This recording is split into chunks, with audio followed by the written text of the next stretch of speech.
If no one can, I will. Just see if anybody wants to. Going once. I can. Going No, twice. Okay, the Darius report. Finally made it out of that fucking house. So, we last found ourselves in this weird room with, I don't even know how to describe it. Occult trinkets, deads, trophies, whatever these Durst people had decided to keep in there. Orders of the fucking kind. And we picked up a couple of thinking they would help us out in getting out of this house. We took one of the passages off the side, found a bunch of jail cells. I honestly think it was probably their weird sex dungeon. Weird. But then that led back into this chamber room with, call it, or something. We couldn't really see a way out of there, but Tiernan used the bench to kind of hop over this disgusting to check out the altar.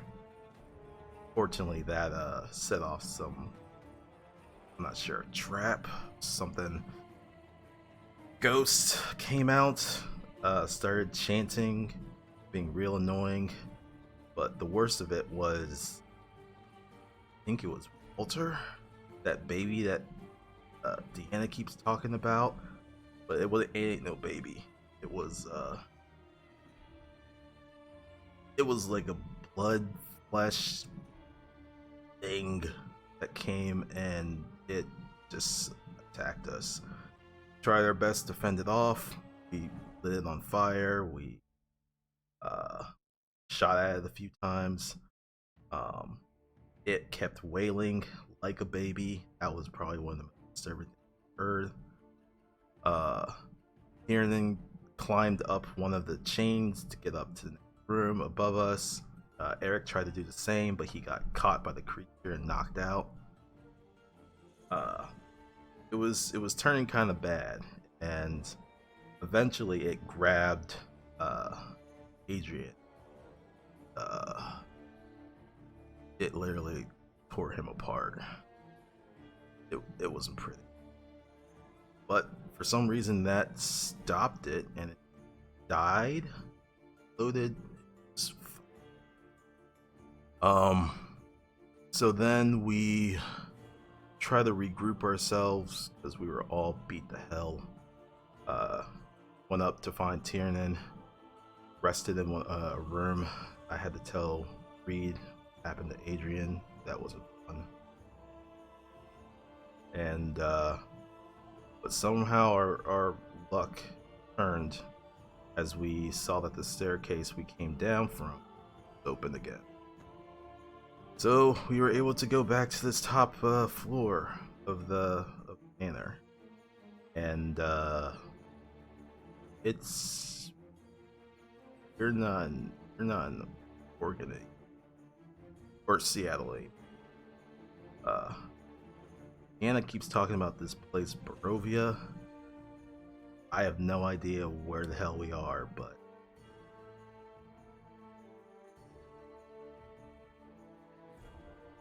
Okay. Take your point of deep inspiration. Does anybody want to answer the question, what other player character does your player character find themselves having the most in common with?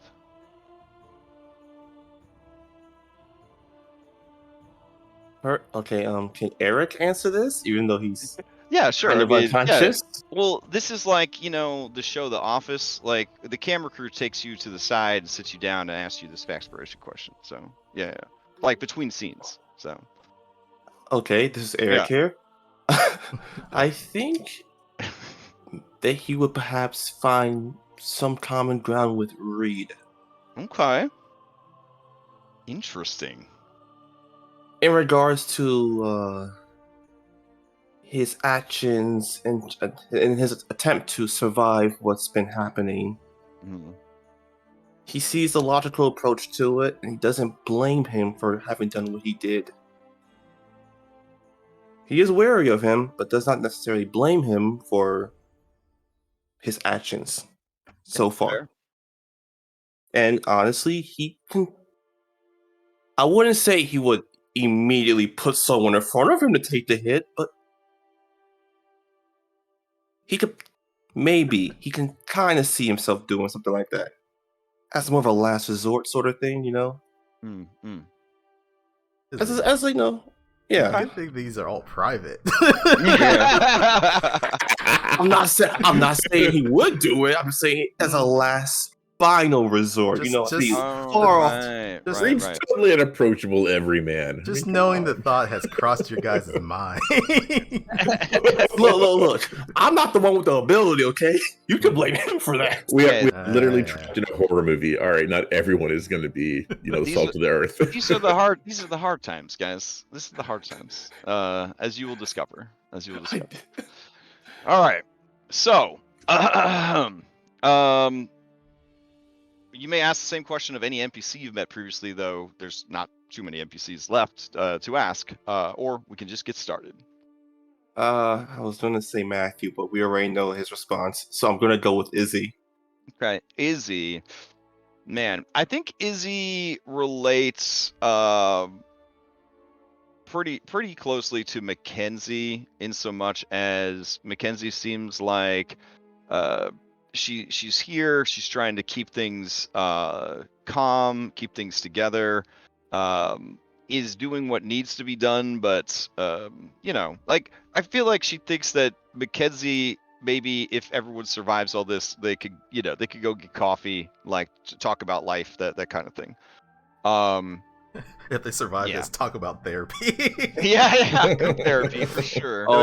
They would make good therapy partners. All right, so let's head into the world. You guys stand in the rain. Allegedly, the sun will rise soon-ish. And you guys, I believe, we're getting ready to head down the road towards the village of Barovia. You move at the speed of your slowest party member, which is a 10. So you will be going at a very slow pace. Is it possible? I think we talked about it in Discord, if we can makeshift some crutches for him just to kind of help him out a little bit. Well, the crutches is the only way really that he could do a sustained walk like that, because it is many hours to the village. Okay. Yeah. So sorry, I would no worries. I would assume that you guys would take some wood and kind of bust it up. Does anybody have woodworking tools proficiency? Not here. Okay. Nope. Okay. So these will definitely be very makeshift. More likely he's just going to be leaning on anyone that is willing to kind of lend a shoulder or an arm. Because crutches that are not built properly and to size and fitted and stuff like that, like in the movies, that seems like a really good solution, but in real life, like, you're gonna end up causing a lot of muscle tension and even more problems if you're using bad crutches than if you were just being sort of helped along. So but yeah, he will be keeping you guys at a very, very slow pace. What that does mean is that those of you who could walk at a normal pace could essentially be quote unquote stealthing, or you could be kind of actively kind of perceiving, looking around for danger, that kind of thing, because you are able to move slowly. So that will help those of you who aren't moving that slow at least maybe avoid like an ambush or surprise or something. Okay. I assume Darius is probably the strongest in the party, so he'll keep Tyrion up on his and walk alongside. Also, I was gonna have him check Darius's doesn't get fucked up in it. Okay. That can be for later. I mean, you're about to do a big ass hike. So if you wanna take the time before you head out, you might want to do it now. Yeah. Oh, do I roll how many hours till Eric wakes back up? Did we do that last session? What we've been doing because of healing surges is if you get an hour to rest, you could just spend the hit die that you would have gotten back from the rest to wake up, so you don't have to wait the full 1d4 hours. Because you know, Okay. like with healing surges, anytime you guys take like a short rest, you get back at least 1 hit die just from short resting. All right. And I think that you guys did take a short rest, right, last session? I don't recall, but I mean, we hour as we kind of gather ourselves in the skeleton of the house before. So keep in mind on the resources that you track on your character sheet, you get 2 short rests per 24-hour period. I'm So pretty sure we burned through them. All right. In that case, Eric, it's going to be a little while before you wake up. If you have a hit die to spend, I would say that after an hour you could spend a hit die to wake up, because heroes or whatever. If you don't want to spend the hit die, or you don't have a hit die, then you're out for several hours according to this D4 I just rolled. Oof. Wait, no, I wouldn't have a hit die because I didn't have one before I used my fate point. So who is going to carry Eric? And Deanna, are you carrying Jack? She will carry whoever she needs to carry. Okay. Tiernan makes a bluster about how he'll carry people on his 2 broken feet with his torn up body and his 15 different injuries. Would it be all right if we then have probably Izzy and Mackenzie both help Tiernan? Okay. Work that together, works. and then I'll carry Eric. All right. Reed's gonna. This is mostly farmland, basically all around, right? Around the house is bougie yard, Manor grounds and right? stuff like that. Yeah, but beyond the ruins of the house is the road and forest, deep and dark and foreboding. Ugh. If something like this presents itself, he's gonna be able to look out for some sort of cart or wheelbarrow or something to put Eric or Tiernan in or something to get things going. Fair enough. But yeah. Okay. Do you want to spend an hour searching the grounds to see if you could find such a thing? Actually, there was a there was a shed behind the house that we never went to, and Reed is about it. Privileged from a privileged background, so he knows that manor houses probably have some sort of greenhouse, gardener, shed thing. So I guess he'll spend the hour because he doesn't need to heal. He'll spend the hour looking around and just seeing if he can find something with wheels to push that will bear a person. Since you're spending an hour, I will roll for a random encounter. Okay. I guess while that's going on, then Darius will have Tiernan and Mackenzie kind of check out his. Okay. So give me a medicine check, and then Reed, give me an investigation check.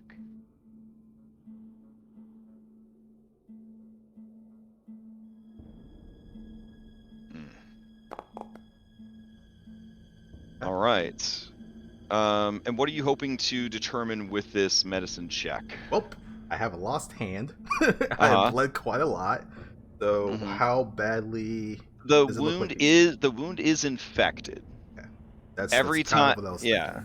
Every time Darius takes a camp sleep or a long rest, it's gonna there's gonna be a Constitution save to see if the disease advances, stays as it is, or starts to recover on its own. Okay.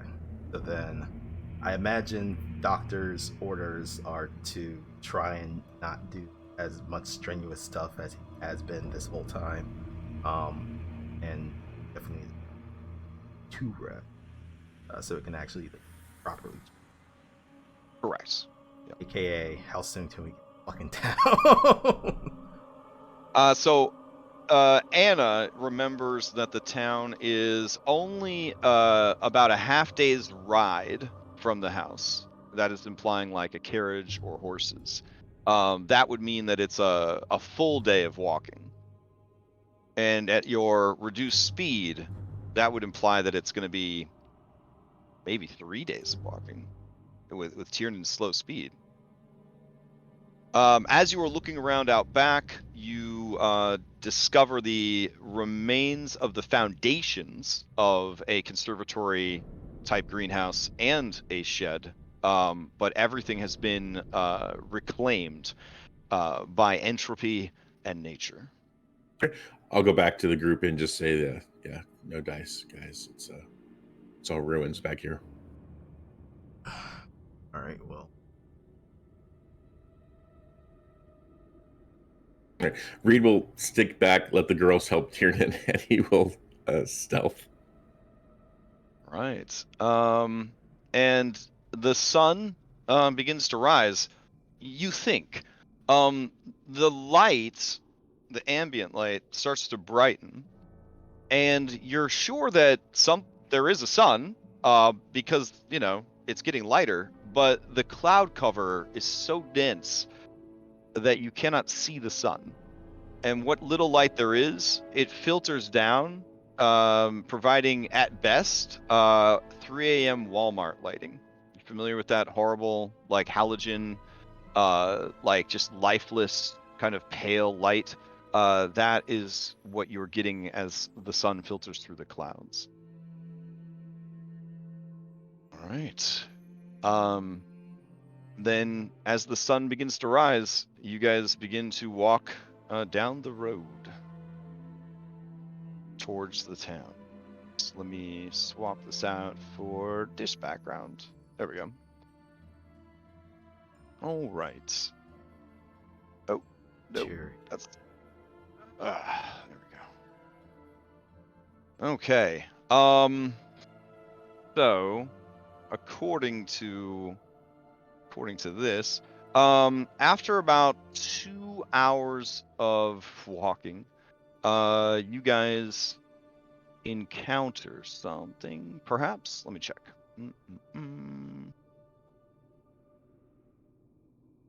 Ah, okay.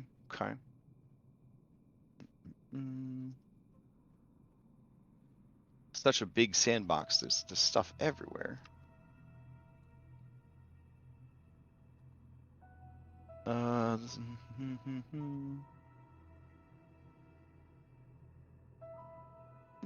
Okay. Let's see. Passive perceptions.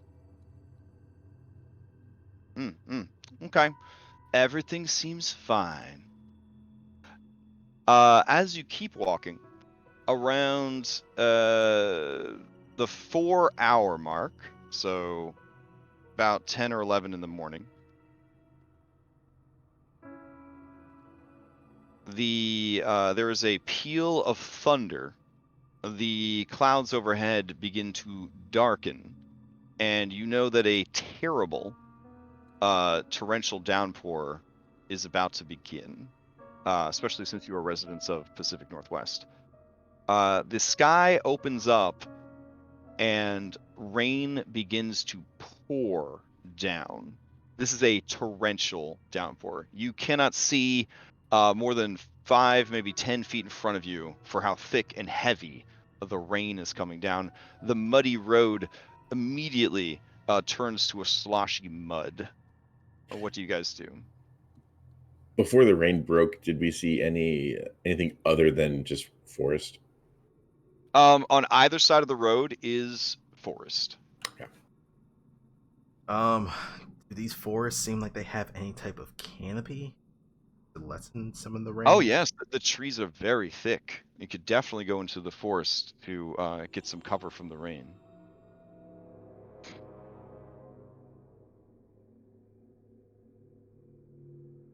And it's been a few hours. We haven't seen any other travelers on it, right? You have not. You've been walking for 4 hours.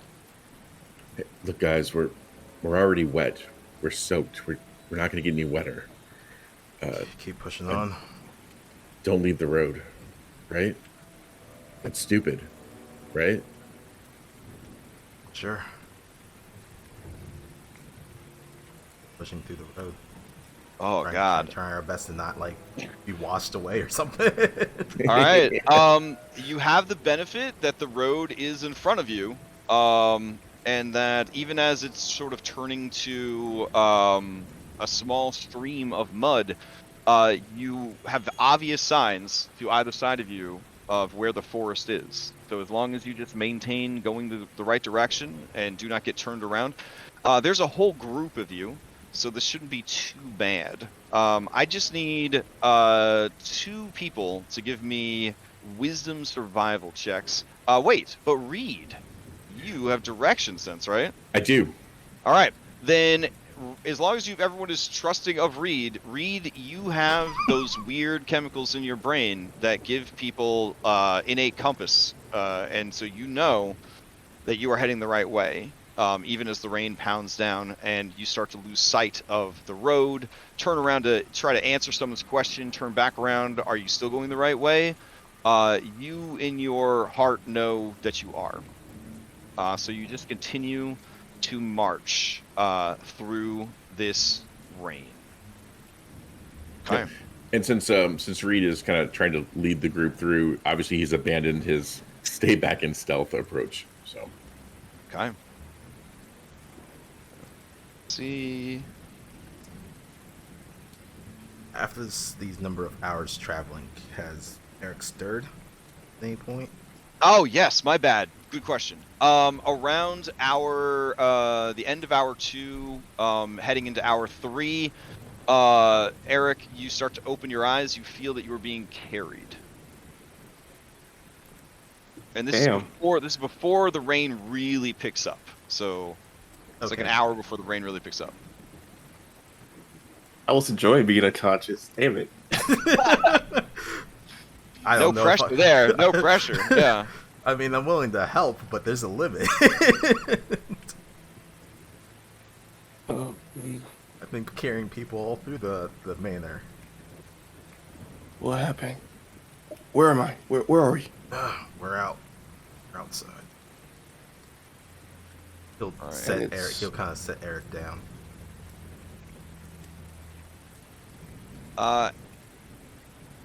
8 hours pass, 4 of which are spent in torrential rain. To go any further today would start to require Constitution saves. Anna, you know that this is the right way to the village, but with the rain as intense as it is, you cannot see any sign of civilization, of lights off in the distance, or anything. It's just rain. Just sheets of rain pouring down. And there's been no sign of anybody else, no tracks, not that I'm really paying attention to Well, it. any tracks would have been washed away by now. Yeah, the rain is just, it has not let up. This is the sort of rain that, like, you know, floods communities and washes away trailer parks, and, you know, you lose your pets. Like, it's real bad.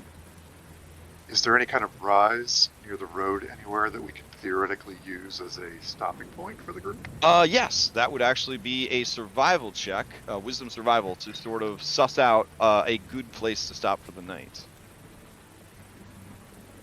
She should be the one making those, but okay. Okay. Does Tiernan have survival? Maybe he can chew on that. Let's see. He is also trained survival, so I will say that you did it with advantage. With the rain, it feels impossible to get a good sense of where is a good place to stop. Here on the road, you will be pelted all night by rain, or at least until the rain lets up, whenever that is going to be. In the woods, you would get some cover from the rain. If you attempted to rest here on the road in the rain, you would not gain any of the benefits of a night's sleep. It would simply just be passing the time. I would say that if you make the...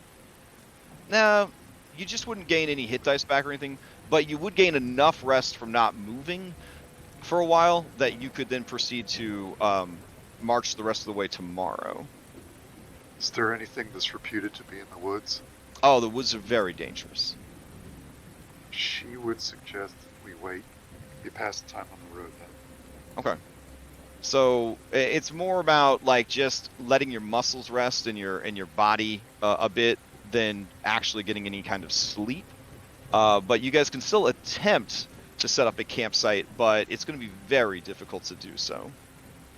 Do you guys attempt to set up a campsite, or do you just kind of give yourselves like an 8-hour breather and then try to head out in the morning? We may as well try. Okay. What In everyone that. else thinks. Alright. Okay. Daytime sounds better than night. We can see better. All right. So just kind of hunkering down on the side of the road in the rain, you attempt to set up camp. All right. I need at least one of you to give me a survival check. The rest of you can give me survival checks, or any other skill check that you can bullshit would be useful for setting up camp. Did I use So- investigation to scope to see if there's any signs of wildlife nearby? Investigation for wildlife. I suppose that's definitely more in the vein of survival. But I mean, you could definitely investigate to see if there's anything, any tracks or sign of anything passing. Whether or not you know it's an animal or a person, that depends on what you find, I guess. Yeah, Would you you told accept me. Go ahead. Oh, you had mentioned that the water would wash away tracks on the ground, but I'm Mhm, looking mhm. by trees, any sort of claw marks, anything like that to Sure, indicate sure. that. So go ahead and give me an investigation. All right, Alright. everybody else, what is your checks? I already rolled survival from Tiernan, so you can do whatever you like. Would you accept a stealth check to try to make the campsite look inconspicuous and try to blend in? Sure, but it would be an intelligent stealth because you're thinking about ways to make things look stealthy. You're not actually using your dexterity to be stealthy. Oh, that's not going to go well. Okay, how do I change the You stat? should just click on dexterity, and it'll give you an option to change it to any other stat. So yeah, so next to the name of the skill, whether it's Dex, and if you click on that, it should be a drop down. You can swap to a different. All right. There, I think that worked. Fantastic. Yeah, you guys are actually doing really, really well. Okay. All right, Darius is gonna do what he knows best, and he'll use athletics. Okay. Holy shit. All right. So, And then break off Anna. branches and stuff like that for people. If you look under cooking utensils, there's a use for it for Mhm. foraging for food. It says you can make do with ingredients you scavenge that others would be unable to transform into nourishing meals. Could I look for roots or mushrooms or something with... Certainly. Go ahead and give me a cook's tools. This would be wisdom based. Okay. So if it's easier to just fast math it, roll a d20 and add your wisdom plus your proficiency, you could also just do that. I think if Because you I know have- that changing tools can be a real pain in the butt compared to Will that work? ability scores. Yeah, that works. All right. Okay. You guys, despite the situation, you managed to find a very sturdy old tree, kind of overhanging the road. It provides a decent amount of cover from the rain, and you might actually be able to get some sleep tonight. Yeah, you feel that you have a decent amount of concealment. You check the area; it doesn't seem to be have any recent signs of passage or markings. Keeping in mind that the rain is washing away tracks and whatnot. That might also help you. Well, I mean, what would really want to be out in this weather, hunting, essentially? So you guys kind of settle in. I need one person to be the lookout. that in Inception, I can't remember. Oh, yes. To be the lookout, you will make 2 checks. One is an intelligence survival to set up a good perimeter. The second is a wisdom perception. That will be the one that if things sneak up on you, they have to overcome the DC that you set with your intelligence survival, and then you try to overcome their stealth if they're sneaking up to, ambush you guys. So those are the 2 skills that would be best for a lookout: is perception and survival. Now, whoever does the lookout, they cannot take any camp activities. So that's the only caveat there. Tiernan would volunteer since he is proficient in perception and survival. Yeah, I would be loath to automatically volunteer him because he's also not here, so he can't. Mm-hmm. So sure. we can beat Okay. it out. All right. Okay. He kind of sets himself up with his back to a tree that he can only see 10 feet away in the rain. Everyone is sort of huddled together, and the camping activities you could try to do in this terrible rain. You could try to cook food if you have any rations to work with, or brew drinks if you have any rations to work with. You could try to play music, tell a story, repair or craft items, play a game, or relax in solitude. Play a game is you challenge another person to a game. You guys roll off for the game, and the winner gets a DM inspiration. Relax in solitude is you make a raw, just flat wisdom check, and if you hit the DC for the campsite, which is a 10, you get an inspiration. The other stuff might be outside of your ability to do with your resources and the weather. Oh, we don't have the camping rules. I think you should have access to them. Let me see. Under house rules. Oh, here we go. I'll turn them on for everybody. There we go. Thank you. Mm-hmm. All right, so I'll just run down the list. Tiernan doesn't get to take an action. Anna, do you want to try to do any of these things? Kind of like your NPC dodging is a good default. If you can't think of anything to do while camping, just relax in solitude. She'll try to cook food for everybody with the very old rations, what she's managed to gather, and the various utensils that she has. Okay, go ahead and give me a cook's tools. I'm going to say that with the rain, this is going to be a disadvantage, but the DC, because you guys did a really good job despite the circumstances, is only a 10. Okay, and then we add your proficiency, so that'd be 2. So it comes in at an 8. So unfortunately, the rain just kind of ruins any attempt at making decent food or enhanced rations. All right. What about you, Eric?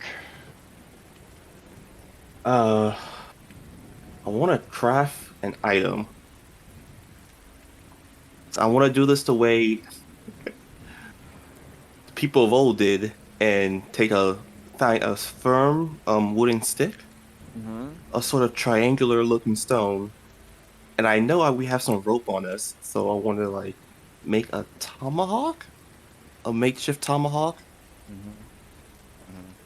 Okay. What crafting tools are you proficient in? Smith tools. Okay, proficient in smith tools. Okay. Wow. I don't know what to say. I don't think in the situation you're in, you're going to produce anything worthwhile. But you could certainly start trying to cobble something together. Okay. All right. So in this instance, just give me a flat wisdom.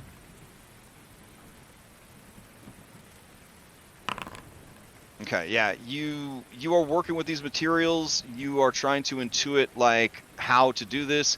You saw hatchet in 3rd grade. You know what to do.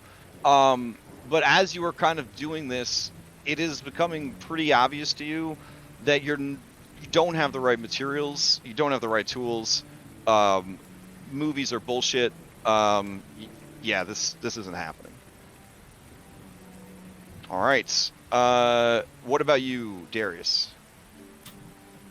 Hello, Darius? Yeah. Sorry, can you hear me? Yep. Okay. The only thing other than relaxing in solitude was to repair an item, and I don't know if anyone has anything that's broken, that's loose, because I do have proficiency with Tinker's tool. I have a toolbox on me. Okay. That's the only, I guess, to repair any of the gear that we have that seems maybe a little bit loose. Tighten up some stuff just so we're a little bit more prepared. That's the only thing I can think of. Okay. I don't know if anybody's equipment has been damaged, actually. Yeah. So if that's the case, then I'll just do I'll relax and solid. Okay, give me a flat wisdom.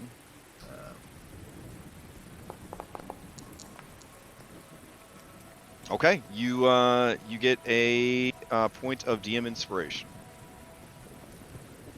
Okay, and Reed, what are you gonna do? So Reed's gonna try to play to his strength, and if Actually, sorry, one quick interruption. oh, go ahead. I did the recap, so that actually maxed me out on DM inspiration. I give mine to someone else. Let's see. When you relax in solitude, success, you gain a point of inspiration. Because I was at 2 of 3 when we left the manor. Did the recap. Right. I put me at 3.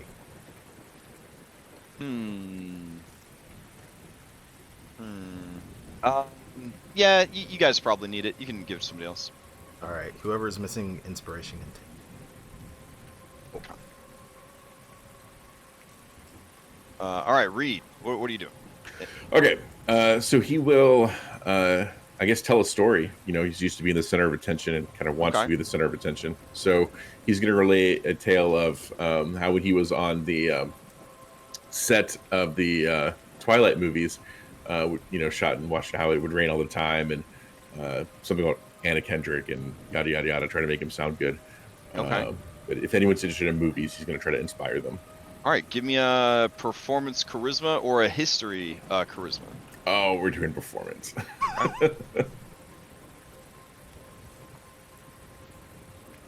All right, yeah. You, whoever is willing to admit that they were inspired by Reed's story, you get a DM inspiration. Someone watched Twilight, I know it. I'll take it. Honestly, I think Mackenzie has. She seems like the kind of person who has. She watched The Walking Dead, so yeah, I feel like that's up her alley. Okay. All right. Let me see if anything interesting happens to you tonight as you camp here on the side of the road.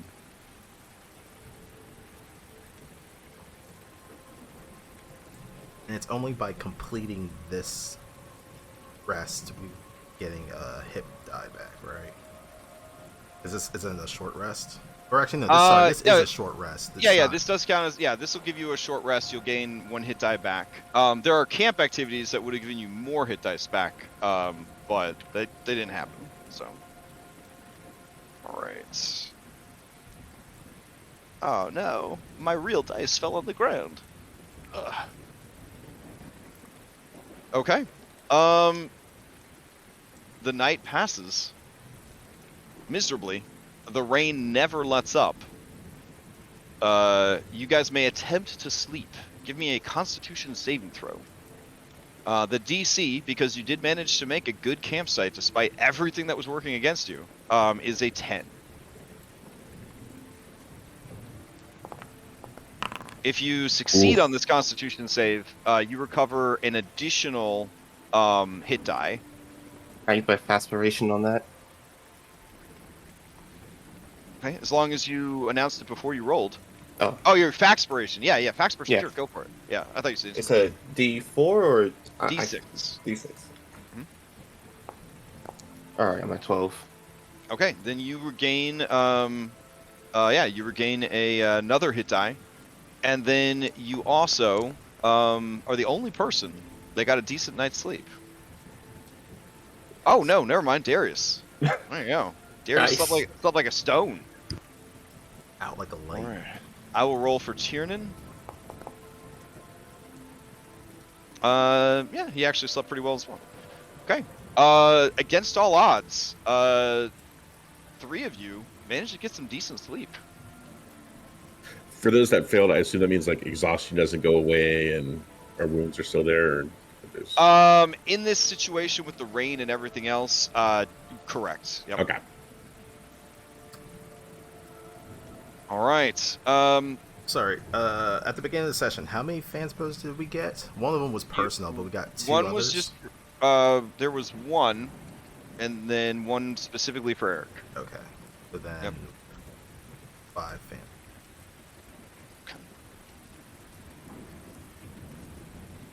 Yeah, because I'm thinking like for some of these things, like for death saves or like saving throws to like get rid of like a condition or caution or something like that, I'd be fine with anyone using a Fanspiration for it if they need to, if they don't have inspiration. Just wanted to clarify that with you.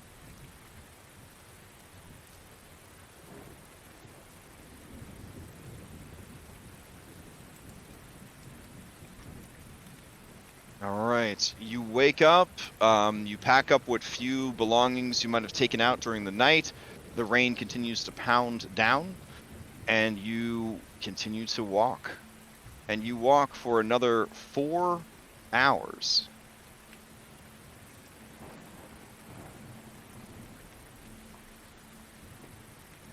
And right around, gosh, I guess you guys went to bed kind of early because you stopped when you were tired and when it started to get dark.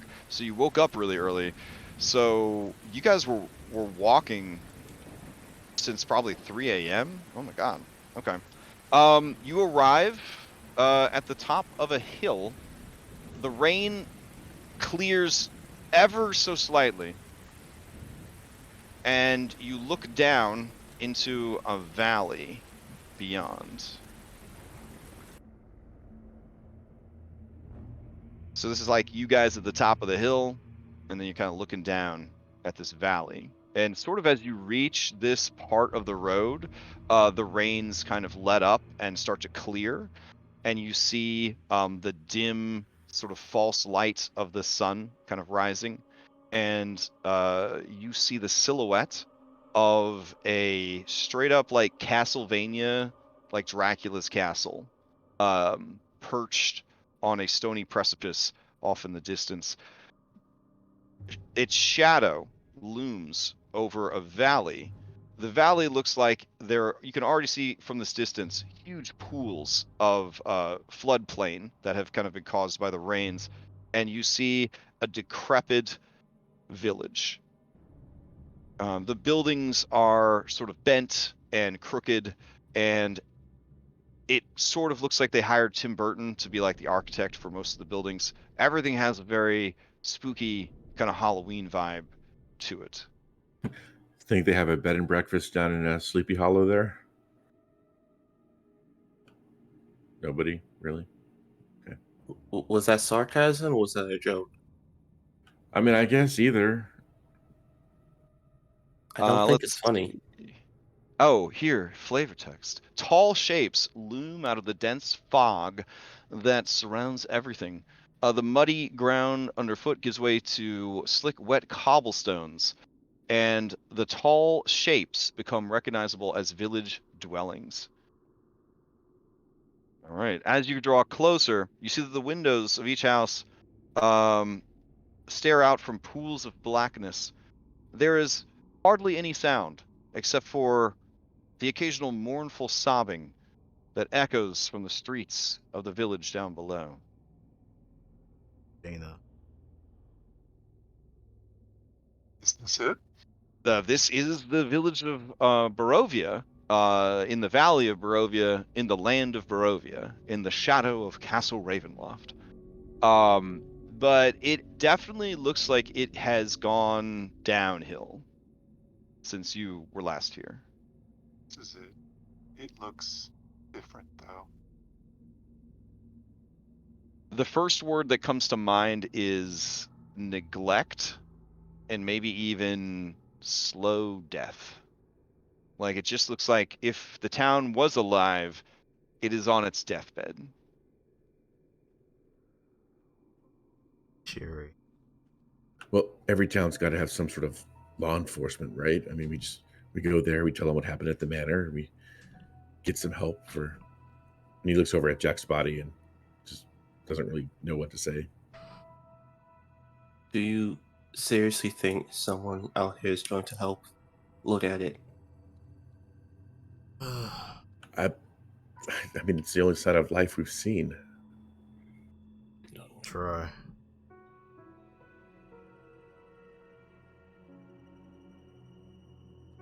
Okay, you guys begin the journey down the wet, muddy hill towards the village. I think on the way, Anna would just start telling them about the basic things of the valley that she would know about.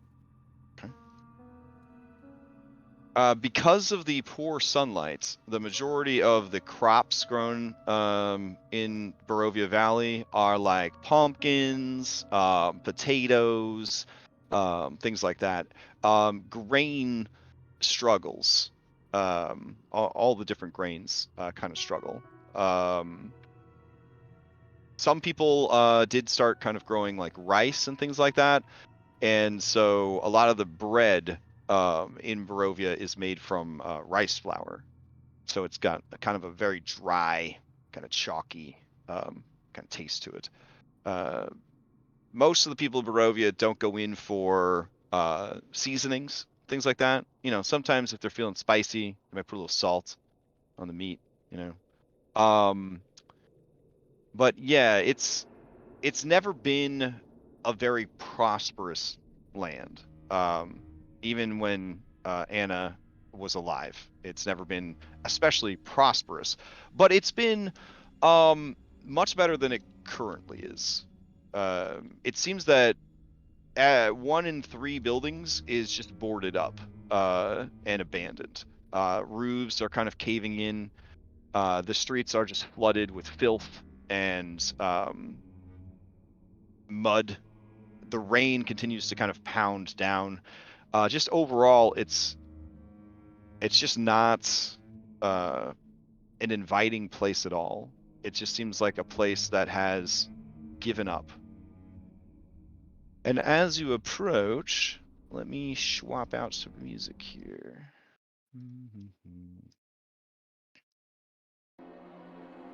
Oh, that's too loud. There we go. And perhaps a little too ominous.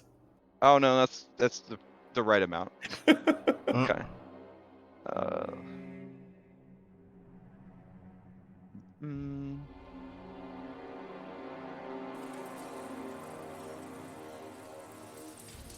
All right. Oh, 2 things. So, 1, healer's healed thing that got one away after the rest. Correct. I believe it's every short rest, and then the camp will count as a short rest. Okay. And then, do I need to make a con save for the... You do, because you did a camp action. Is that? Okay. Yeah, you should be fine.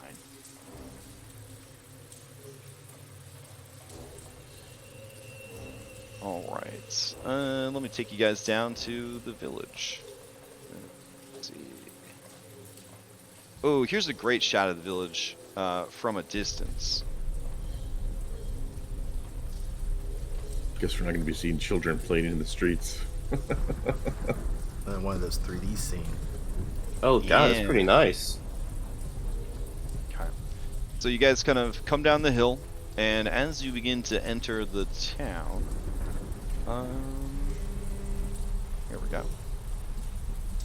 You hear a woman up ahead, and at first you're pretty sure that she is speaking in like Polish or Slavic or some kind of Eastern European language that you do not understand, but very quickly you realize that no, it's definitely English for sure. And you hear the woman kind of say, "It's a rainy day, but it doesn't need to be a rainy night. Come and get your dream pastries, that you might have the sweetest dreams." And I'll take you over to the map. Let's see. There we go.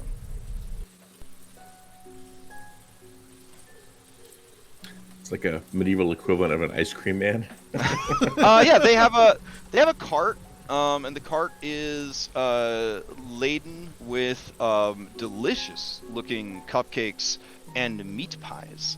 If you are unfamiliar with what a meat pie looks like, it's like a Hostess pie that you buy at like the gas station. Kind of has that vibe to it. Like those British like steak and ale kind of pies. Yeah. Nice. Here's a. I mean, for those of you who haven't eaten since, God, what, 2 days at this point, they smell incredible. So that's a meat pie. And then the pastries, they look like they would be on someone's like 5-star Instagram account. They're just absolutely gorgeous. I don't think we have any money.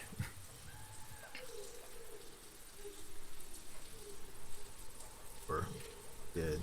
I don't know. It's good. Who do I see through the rain? Oh, newcomers to town. Oh, you're coming from the east. You must be new in town. Anna will sort of look at the food and ask the old woman, how much are they? Oh, only a few silver apiece. Cheaper the more you buy. He'll look at the group because I don't think she has any money. Darius has his wallet, but it's American bills. I don't think it's good here. Did we ever get silver pieces throughout that whole house? We technically did. How much? I don't recall. I think it may be on Tierden sheet. Oh, the bag of coins and stuff that you guys found? Yeah, the one that had the face of that dude. Yeah, Tiernan kind of jangles his fat fucking pockets.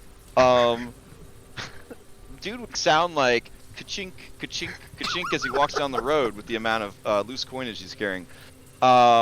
Hearing the sounds, the old woman peers over, a smile on her old face, and she says, "It seems someone does." Tiernan says, well, I mean, I have these coins we found if you think we could use them. I'm pretty hungry myself. Does Anna know the currency of this place? Yes. In this world, the tender is generally silver for most things. Gold if you're trying to be a show-off. Electrum pieces, alas, are actually in circulation. And, you know the general exchange rate of, 10 silver is a gold, 2 electrum is a gold, 100 copper is a gold. Copper is generally not used overly much, except for like kind of a pittance type stuff, like the real cheap kind of throwaway things. With a 1,000-yard stare, she looks at Tiernan and holds her hand out. Okay. Tiernan says, well, I mean, if this money is good, then, I mean, I'm not going to keep it all for myself. And he starts to kind of count how many people there are. 1, 2, 3, 4, 5, 6, 7, Just 8. to ask, does this place have, like, hotel? Yeah, there's got to be an inn or. Do you ask the old lady, or? I guess asking Deanna, but loud enough for this old lady to hear. Oh yeah. There's definitely at least one, maybe 2 or 3 taverns for sure. The old woman says, "Oh, there is a tavern. The Blood on the Vine. You can find it. Just follow the road. It's one of the only buildings that be shedding light. It gets a fair amount of foot traffic." That'll get us out of the rain. Yes, this cursed rain. It really came down last night, didn't it? We'll be back over. Not opposed to street food. Maybe they're self-situated. This lady's still here. Oh, well, I understand. You'd prefer a place to sit down. No, you could always take one of the pies with you and have it later. I'll whisper to the group. We haven't really seen any livestock. That could be cat for all we know. That is true. If your concern is that you're what do they call it, a vegetarian, the cupcakes are meat-free. And they're so delicious.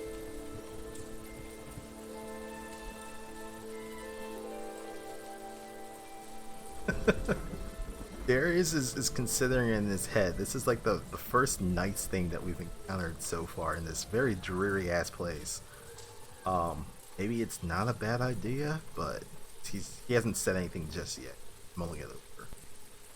Well, I mean, I don't know how wise it is, but Tiernan would offer to hand out money right here in the middle of the street, or if you guys want, you know, you can divvy How up. much? How much silver does he have? He has 60 silver on him. She would ask for 3. Okay, yeah, gives you 3 silver. And I'll go buy whatever she'll give me for 3 silver. Okay.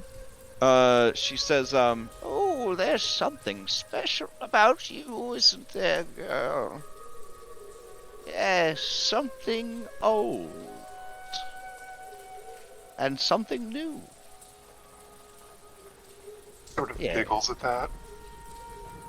Well, 3 silver.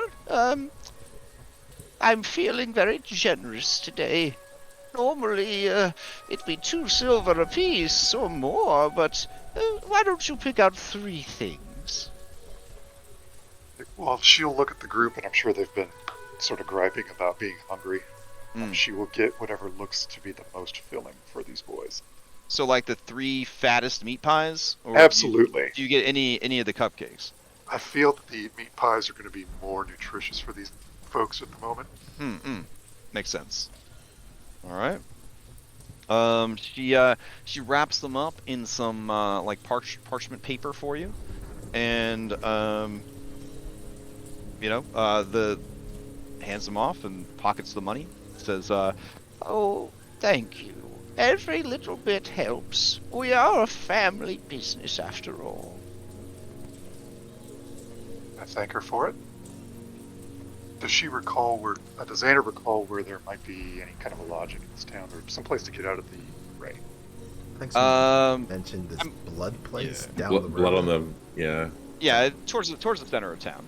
Sounds Okay, scary. She'll direct Reed, since he kind of appears like he knows where he's going, that direction. All right. And Darius will carry Jim.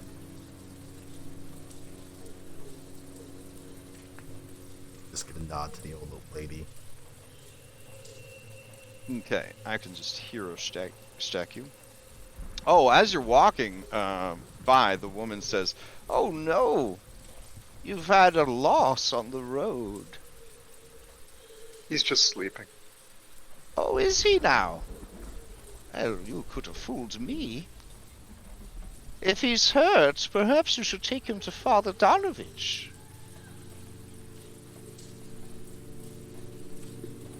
The name is unfamiliar to you, Anna. She nods and sort of gives a He's a slight local holy man. There was a time when he could channel the powers of the Morning Lord and provide healing to those in need. But these are dark times now, and his powers seem to have left him. The who now? Oh, the Morning Lord, child. The Do you not- god of the sun, of light and goodness. Is there not a doctor in the village? The burgomaster's daughter, the beautiful Rose of the Valley, she is said to have a healer's touch. A fiery girl she is.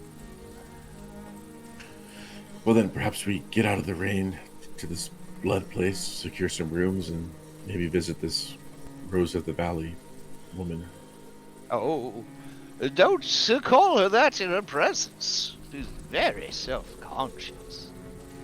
Beauty is a burden, after all. Yes, I know that well. Oh, I'm sure you do, cutie. If I was 80 years younger, I'd be chasing you down the street. And I'd be running, he says to himself.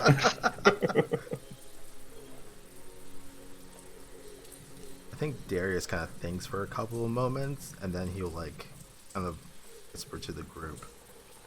Didn't we hear Ring Lord back in the manor? I was going to mention that. I think we did by one of the children, right?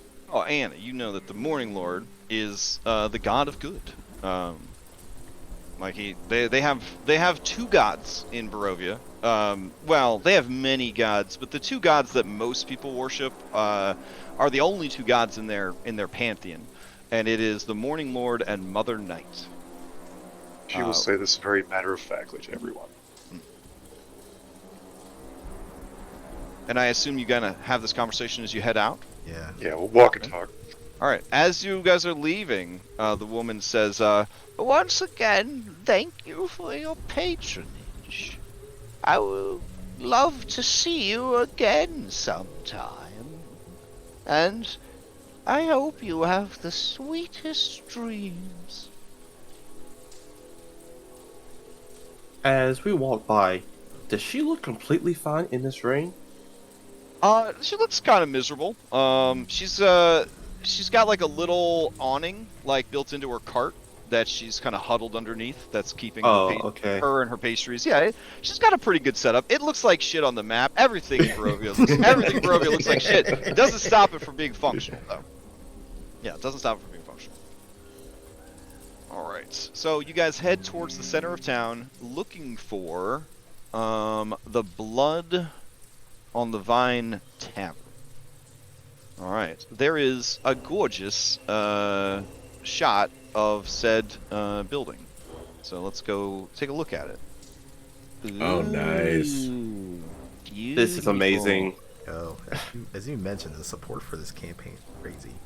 Yeah. Absolutely ridiculous. Yeah. Can we stay on this map? Well, I don't know if I want to stay on this map. It still looks spooky as fuck. Oh, whoops. Look, if it's not a battleground, that means we can't fight. It's all right. Oh, my sweet child. Don't say that. Let's see. So, assuming, because it was, I forget how it was described, but I mean, that looks like clearly there's rooms there, like an inn type of place, right? Mm-hmm. Okay. Off in the distance, you do hear the wailing of a woman. Can I use my direction sense to point what direction that came from? Yeah, it seems to be kind of north of your current location. And the woman is just sort of kind of plaintively sort of shouting, help me! Please, someone help me! Will no one help me? No one!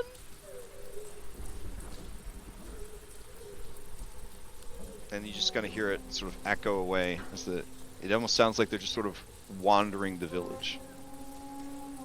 I'll Do you go guys up. hear that? Yeah. Darius is gonna say you're probably situated, so you're not in the best state. Yeah, you're right. And as you say that, there is a rumble of thunder, and the skies open up again, and the rain begins to pound down. I'll quickly kind of try to usher people inside and keep the door open for them.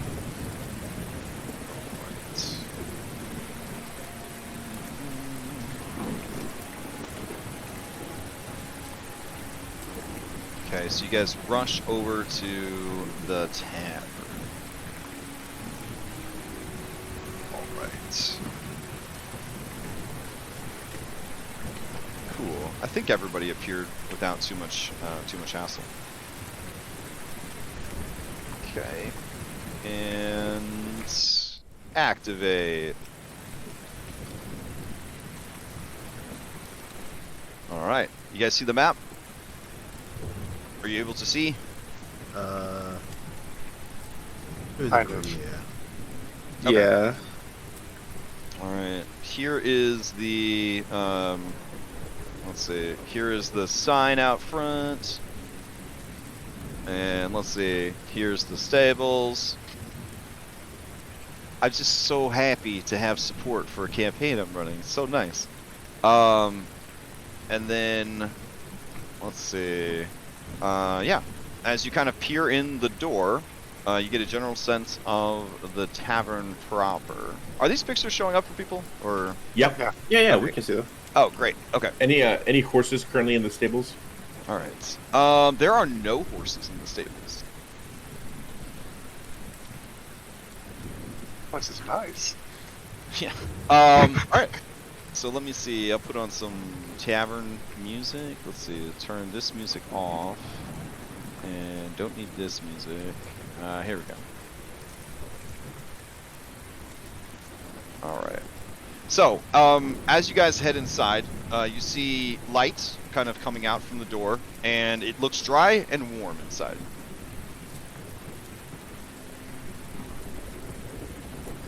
Yeah, I guess start ushering people inside, out from the rain. Okay.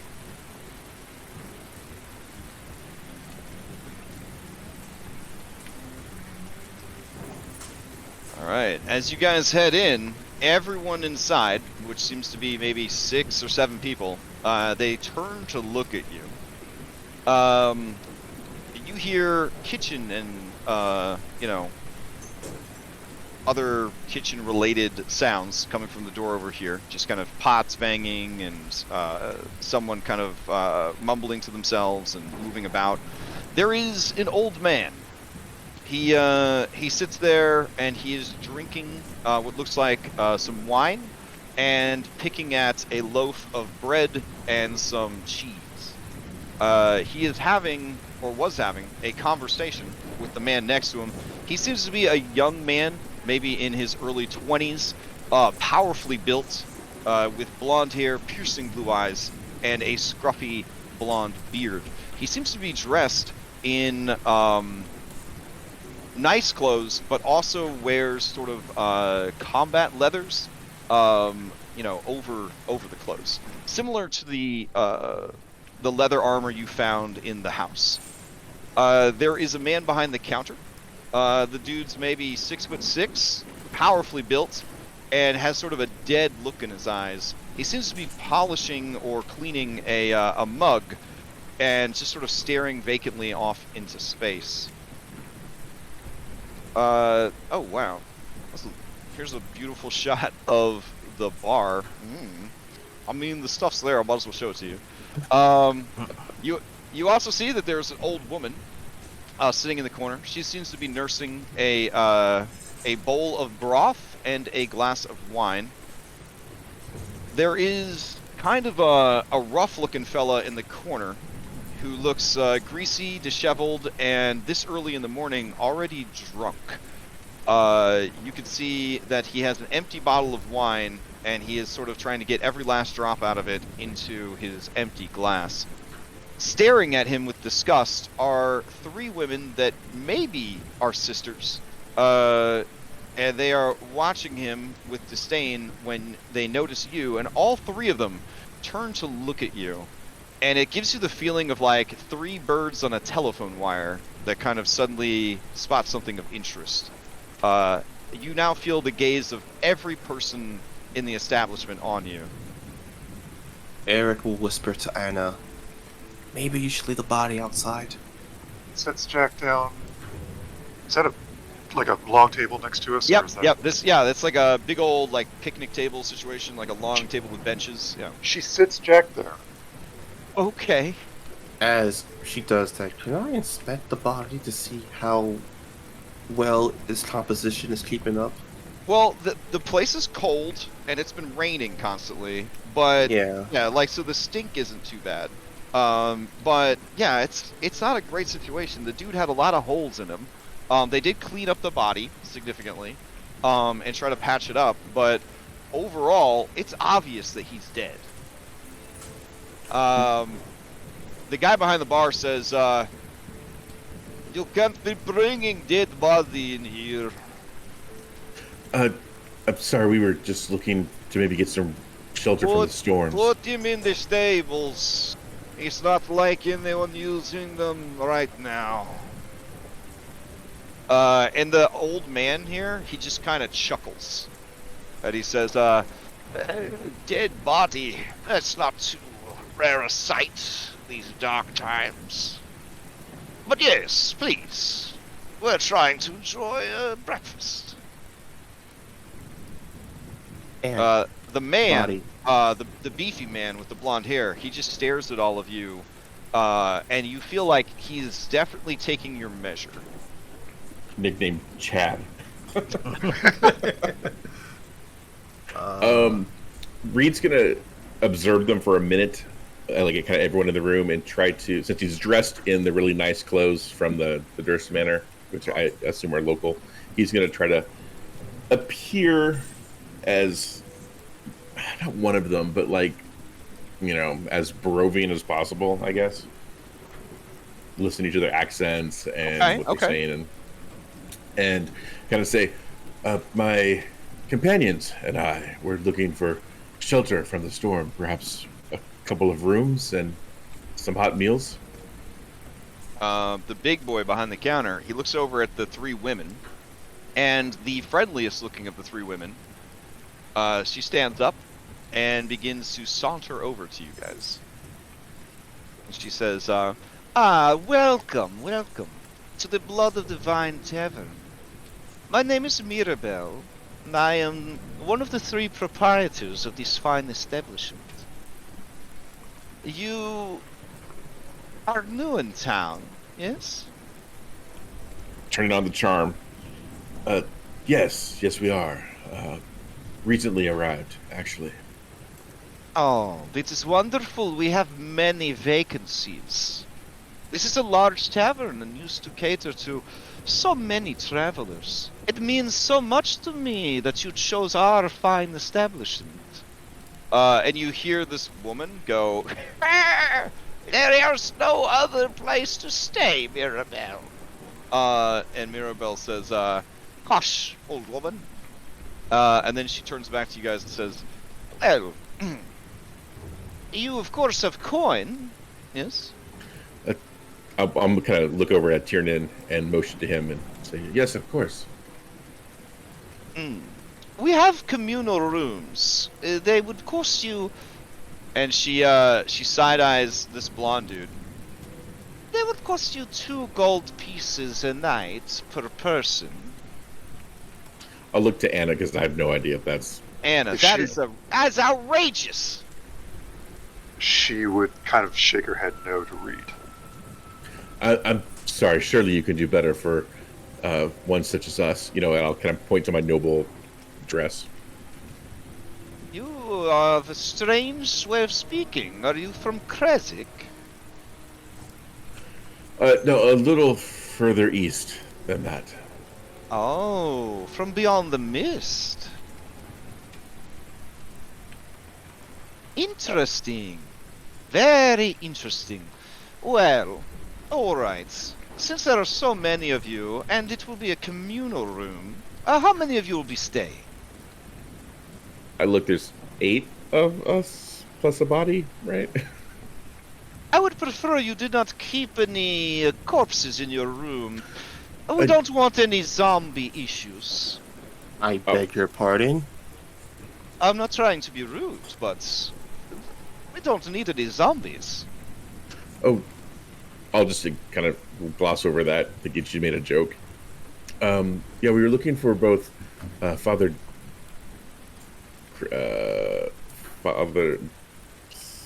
anyone? Ismark the Lesser, this guy right here. He finally speaks up and says, Father Donovich, and you will need to bring that corpse to him for proper burial. Yes, perhaps strapping young lad. Zombies are not a joke in Barovia. Then maybe perhaps you could show us the way. And I'll blush a little bit. I'll let you finish your transaction, but sure, I don't mind taking you there. We were also looking for the daughter of the burgomaster. His eyes narrow, and he says, and why would you be seeking that person? We were told that And I'll kind of look like to the group if I should keep going. The old man says, "There's another one, Eastmark. You're going to be keeping your fist full this season for sure." We were just told that she was perhaps the closest thing to a doctor or healer in the village. We have some injuries, and I'll kind of point to everybody behind me. Yes, you do seem to be in a bad way. It has been a long time since outsiders beyond the mist came. I'm not sure where you got these old clothes, but you're fooling no one. And that is fine. Mirabelle, give them a decent rate, please. You know how it is with outsiders. And everybody nods very slowly at the same time. And then she says, Fucking hills have eyes. Oh gosh.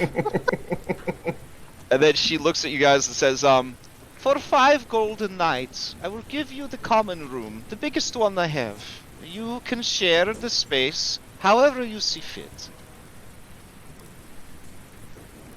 So that's basically most of our money left, then, right? Because it was, Much. I mean, Tiernan also has 11 gold pieces on it. Oh. Reed, do you still have that ring? I do. Yeah, I'll hold out the gold ring and say, Oh! "Will this buy us a week plus food?" This will buy you 3 days and food and drink. But I'll not to excess. All right, I'll toss the ring gently.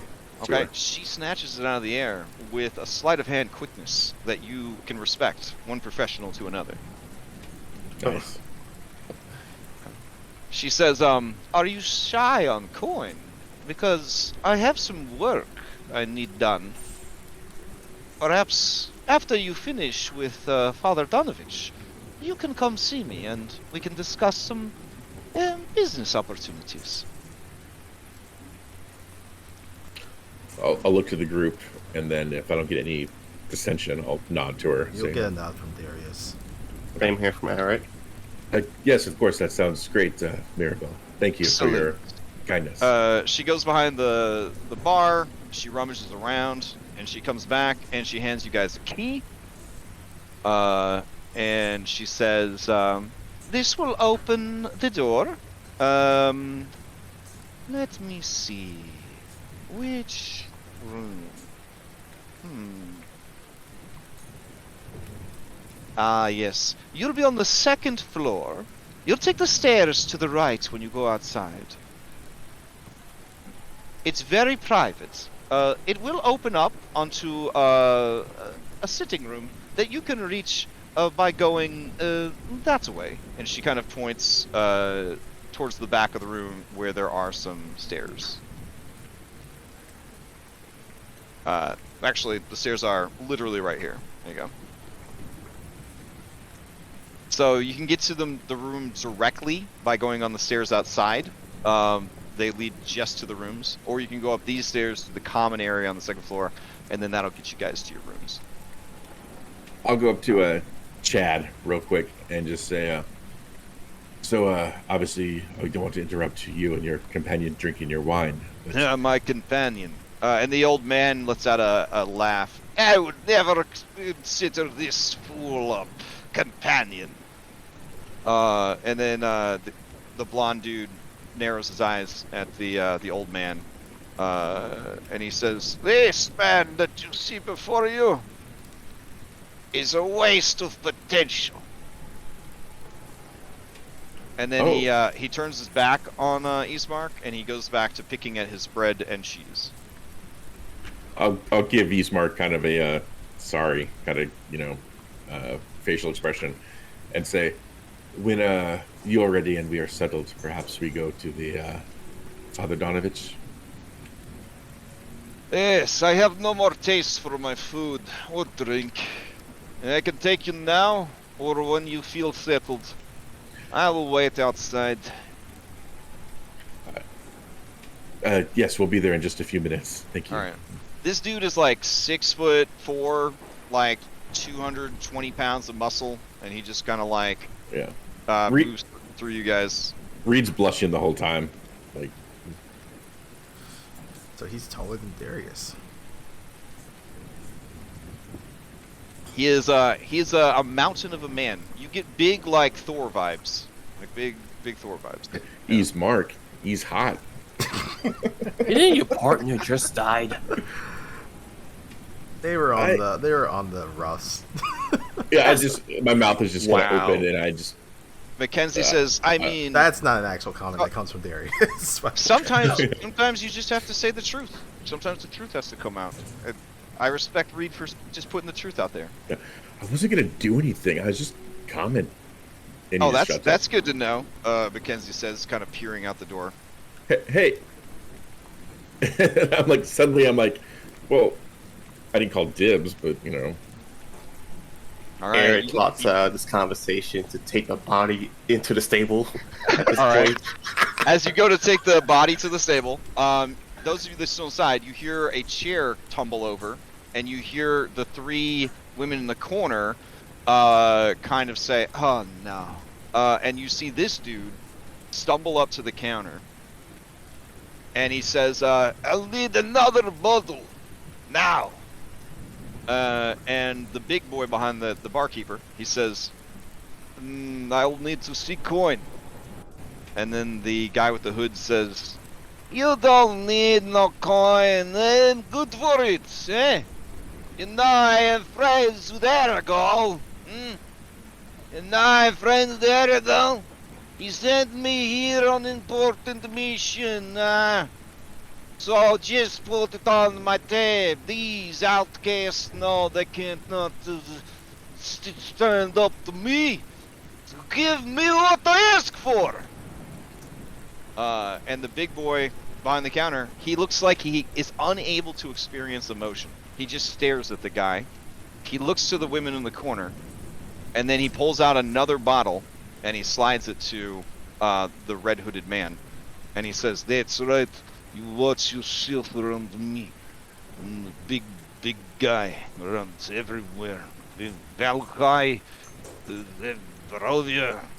And he stumbles back over to his table, pops the cork, and pours himself a glass. Darius was heading outside when he overheard that, and we'll kind of turn back to the group. Is that the groundkeeper? That's definitely the guy that got us to the manor.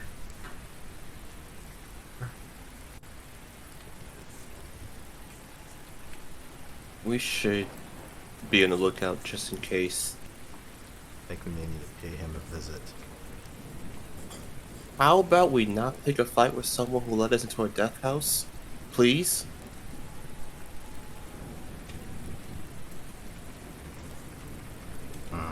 He's gonna pay at some point. Well, for now, we just have to wait. Reed, you saw the dagger that Adrian had? I don't think, because his body just was taken, right? So I don't think I would have been able to pick anything. So I don't think I have Adrian's dagger.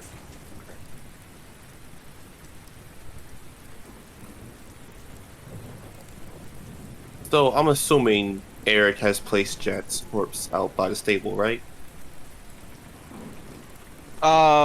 So wait, what was the question?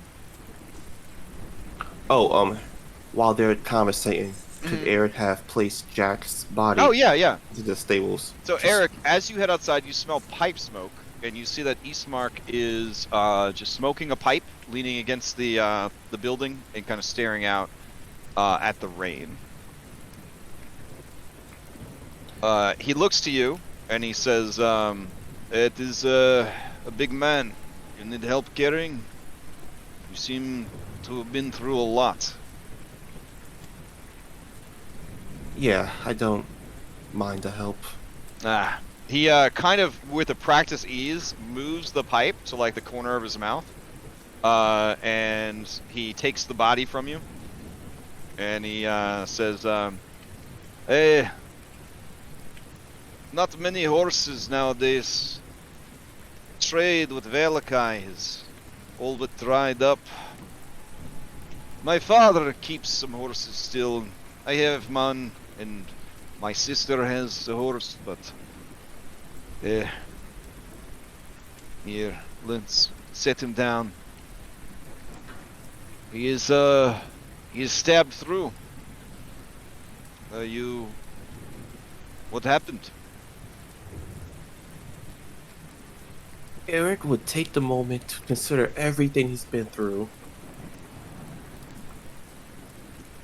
We've been through quite the ordeal, dealing with various threats to our lives, and he was an unfortunate victim to one of them. Ah, you're adventurers then. No. Nothing like that. What do you mean? Darius is, I guess Excuse by me. this point, Darius comes outside Yeah. and hears this conversation. He's gonna put a hand on Eric's shoulder, like shake his head, and just look at this man and be like, "Don't want to bother you with our story." No, this is a boring town. I am interested in those from elsewhere. I think he's bad sizing I up. didn't hear that. He's sizing up this guy because, like, Hmm? now he's a stranger. Don't know how much we should divulge to this guy, Oh yeah. or just Sure. keep his business. Be careful, Darius. He has 2 hands. I only need one. I don't say that. The guy raises a hand in supplication. You do notice now that sort of strapped to his back is a warhammer, like completing the Thor package. You did not notice it before because of like traveling cloak, but kind of now that when he was carrying the body, you did notice that he does have that on him. He also has a dagger on his belt, as well as several belt pouches. He raises a hand in supplication and he says, I understand. You may keep your secrets. I was only curious. I will wait here for you and show you to Father Donovich when you're ready. This man needs to be put to rest. Is the whole zombie thing true? Why would it not be true? I've never seen one in person. Then you are very fortunate. But you will see them soon enough, for they are everywhere. In these dark times, the dead do not rest for long.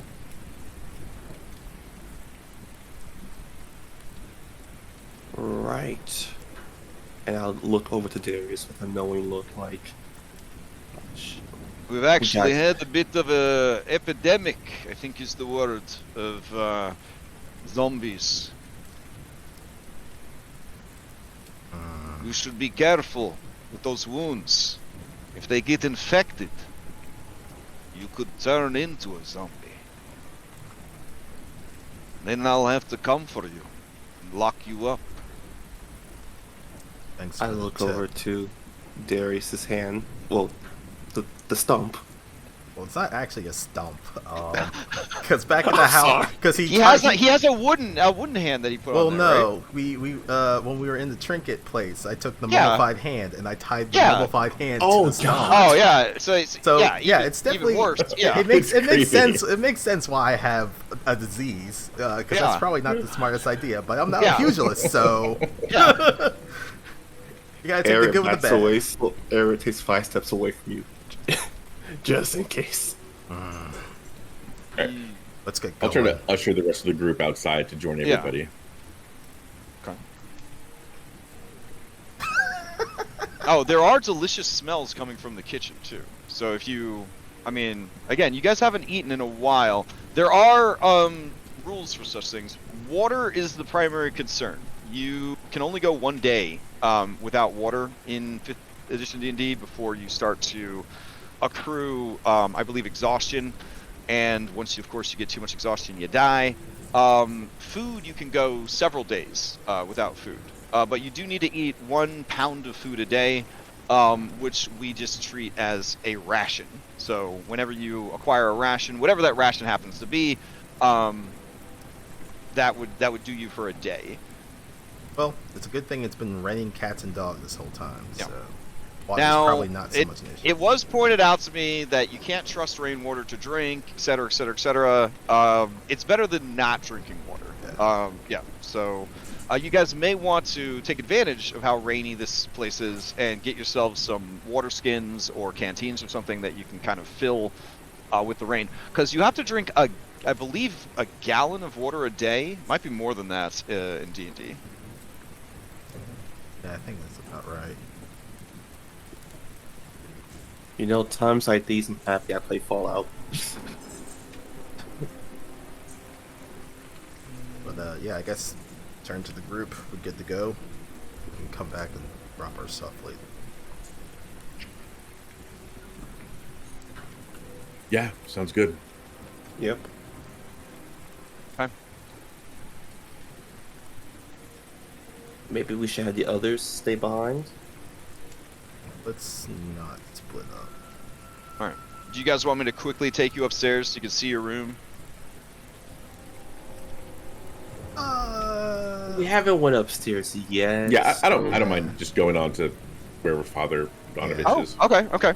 So the key to your room secured. You don't really have any belongings leaving your room, anyways. Yeah. All right. Eastmark goes and he grabs Jack's body. He picks it up with a lot of care and respect, and his pipe has been put away. And he says, "All right, follow me. This rain is terrible. I think it will go at least until the late afternoon. I hope there's not too much flood damage, but I'm sure the river is already overflowing." So, Ismark, you grew up here, Nah, he was born and raised in the village of Barovia. and what is it you do in the village? I try my best to protect the town and its people. Oh, I see. Hence the big hammer. So you cop? What is cop? The law. Ah, the law. Yes, I suppose I am the law. Part of the law. We do not have enough money for garrison or guards. Things are pretty bad right now, honestly. The town is in dire straits. But that is not your concern. I'm sorry. We saw an old woman. She seemed to be doing okay. Oof. Which old woman is this? Somehow the oldest, meanest people seem to outlast everyone else. A woman selling, and I assume Anna still has the pastries. I'll kind of, or the meat pies, and I'll kind of point to those. Selling, she had a cart selling pies in the rain. Oh, yes. Morgantha, you should be very careful with those pastries. They are a little too delicious. Explain. Can you elaborate? Well, I have never had one myself, but there are people in the town who become a bit obsessed with the pastries. They have magic, you see. Oh. Makes you have sweetest dreams. And the meat pies. They are the same. You eat them and that night you have the best dreams of your life. You Can I dream eat- of things that you've always wanted and they are fulfilled, or so it's said. I mean, that just seems incredible to me as like a bunch of BS. Can I insight check that? Yeah, sure. Sounds I like mean- a rib. The guy seems to be telling the truth.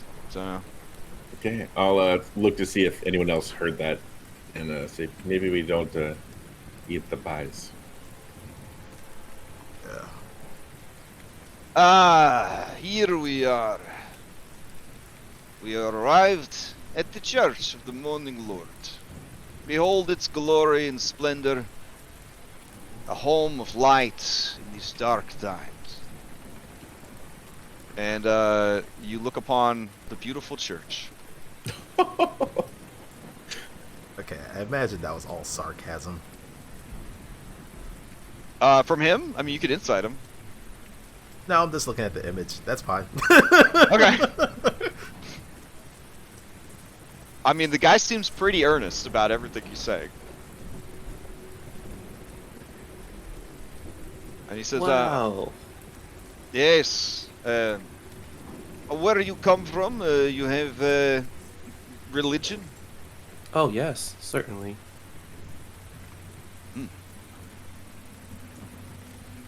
Although I do admit we pray to a different god than yours.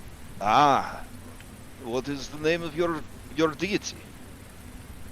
Depends on who you ask. Ha! So you have many gods. Something like that. Yeah.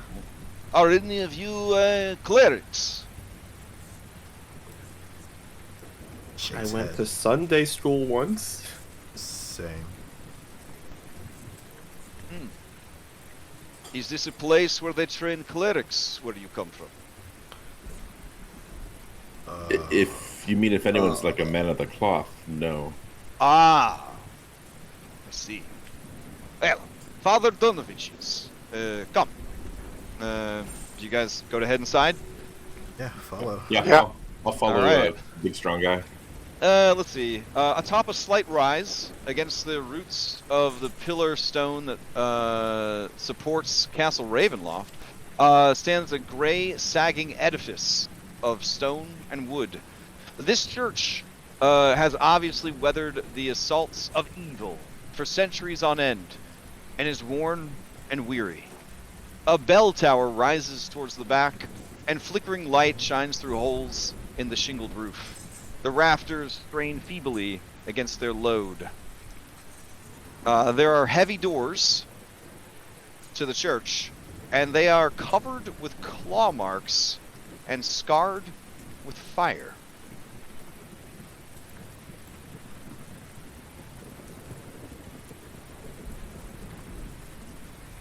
Nobody comments? You're so polite. Oh, man. All right. And anyways, you guys head We're inside. absorbing it. We're absorbing it. Sure, sure. I'm not the judgmental type. I am. All right. So you guys head inside. Oh, wait. This is the most well-supported campaign of all time. Let me go ahead and put the music specifically for this location on. Oh shit. I'm also going to tone down the rain because I don't want to pee my pants. So that's it's too much rain. All right. Campaign had the soundtrack. Literally everything and everyone in this campaign has multiple soundtrack options. Why can't other campaigns be this supported? As someone that had to pioneer most of Odyssey of the Dragon Lords and be one of the people, be the Dragna Carta of that campaign, it is so nice to just have everything handled already by someone else. It's so nice. But what do you do afterwards? Okay. Reminisce Let's see. about the bad, good and bad times.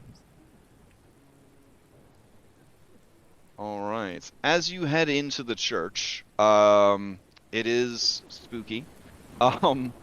The doors open to reveal a 10-foot wide, 20-foot long hall leading to a brightly lit chapel. The hall is unlit and reeks of mildew.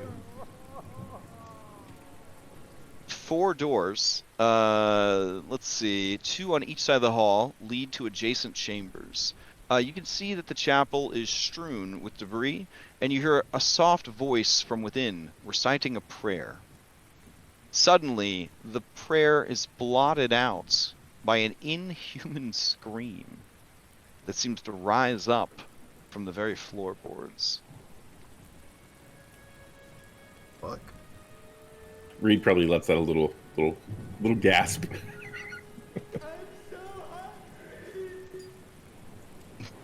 Did I find out where the voice is coming from? Eastmark stops and like puts a hand up, while kind of shouldering the weight of Jack's corpse. It says, "Well, that's unusual." Why is nothing normal here? And then the prayers start again, a bit more intensely. And Eastmark kind of clears his throat and says, "Father Donovich," and then the prayers stop, and a man kind of comes into view. He is old and pale and chubby, and he looks like he has not gotten a decent night's sleep in a very long time. His eyes are sunken into the flesh of his face, which is sallow and sort of hangs a bit. His hair is thinning in all the wrong places, and his eyes have a haunted look to them. He is dressed sort of like an old-timey like Catholic monk in like kind of brown and beige robes, but he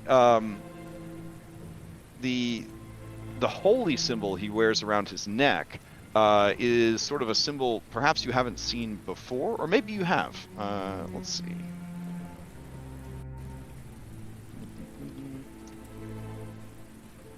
It looks sort of like a sun, but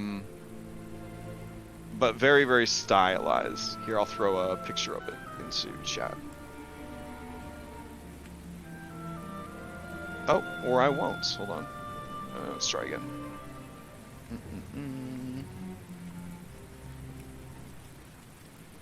There we go.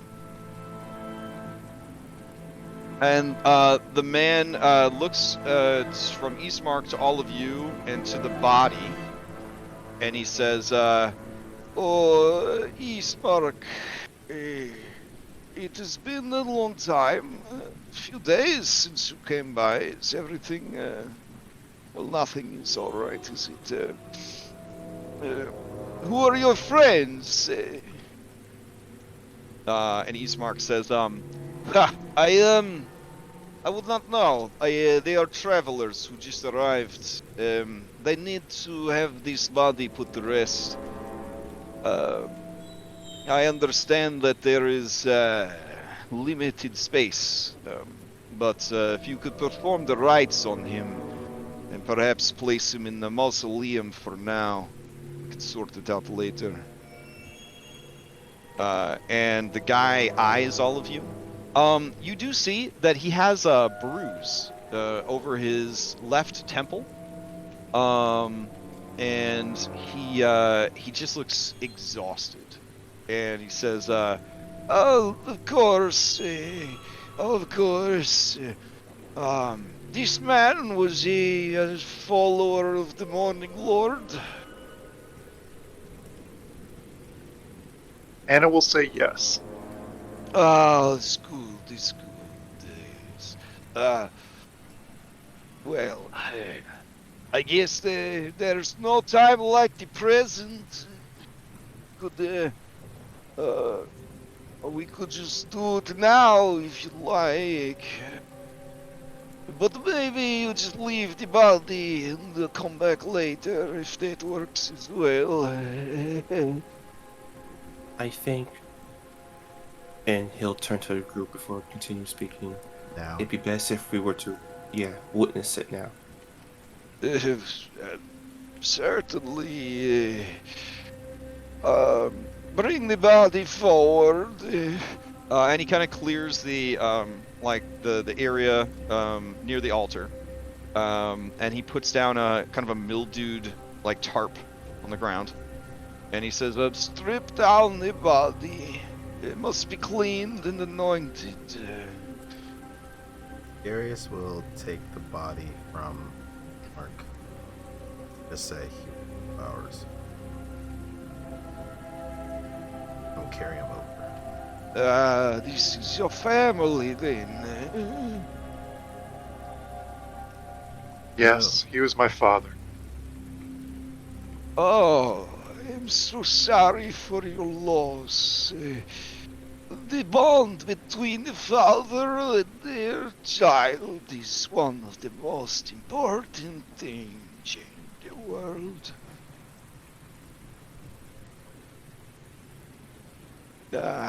Let me see. And he goes over to this cabinet and he's like, I am out of the incense that I will need. Just prepare the body, and I will be back shortly.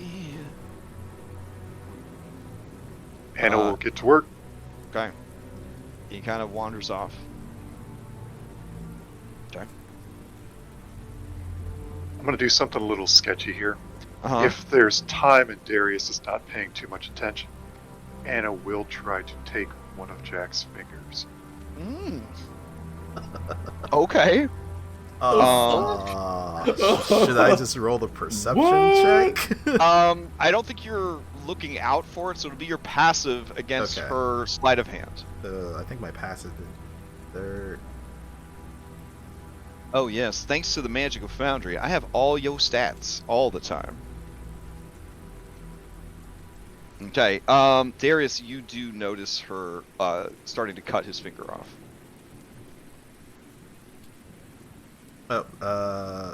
One thing to clarify. That rest that we had outside of town, would that have gotten rid of my lucky? Because that is boosting it by 1. Those only go away on a long rest, which you can only do in a sanctuary in this campaign. So yes, Yep, then so 13 is correct.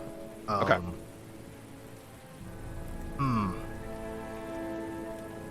I think he will just straight up look Dana in the eyes as she's doing this. He ignores him. Okay. He'll say low so that unless anyone else is like around them at this moment, he'll like walk kind of and like kneel down. What are you doing? Taking a memento. Some of you hear that shouting again. Can I try and find out where it's coming from? It seems to be coming from below you. Ismark, is there a cellar to the church? If there is, it's probably flooded from all the rain. I will admit that is a terrifying sound. What, we made out the words, right? Like, I mean, I heard like I'm starving, and Yeah. Did we also hear anything else? 'Cause I thought he said father. it sounded like that, yeah. Okay. Ismark, does Father Donovich, he doesn't have any children, does he? He had a son, but his son died over a year ago. You see, there was a wizard. Yes. He convinced many people to go against the devil, and they did, and well, the wizard was defeated, and all who marched with him died horribly. It broke Father Donovich's heart. He has been the shadow of himself ever since. I'm gonna call over Reed for a moment away from Ismark. Reed, come here. I'll sadly go. Yeah, what, did you hear what I heard? Something about the devil? Yes, he said the father's son had died long ago. And, well, we did meet a couple of ghosts, not too long ago. Maybe that's the sun's spirit? And the father's choosing not to hear it? Could be if they said something about zombies, so clearly they're obsessed with the dead. There we go. I have all the things I need. All the reagents. Girl, your name I did not catch it. My name is Anna Anderson of Valakai. Anderson is a very strange name. You are from Krezik, aren't you? I'm from Valakai. Well, what do they call that? The melting pot, eh? Right. And he begins to perform a ceremony. It is going to take an hour for him to do this. Fine. Darius is just back up. Let him do it. Eric will watch. With henna-like inks, he kind of places markings upon different parts of Jack's body. There's oils, all sorts of strange kind of things as he sort of just treats the body and anoints the body.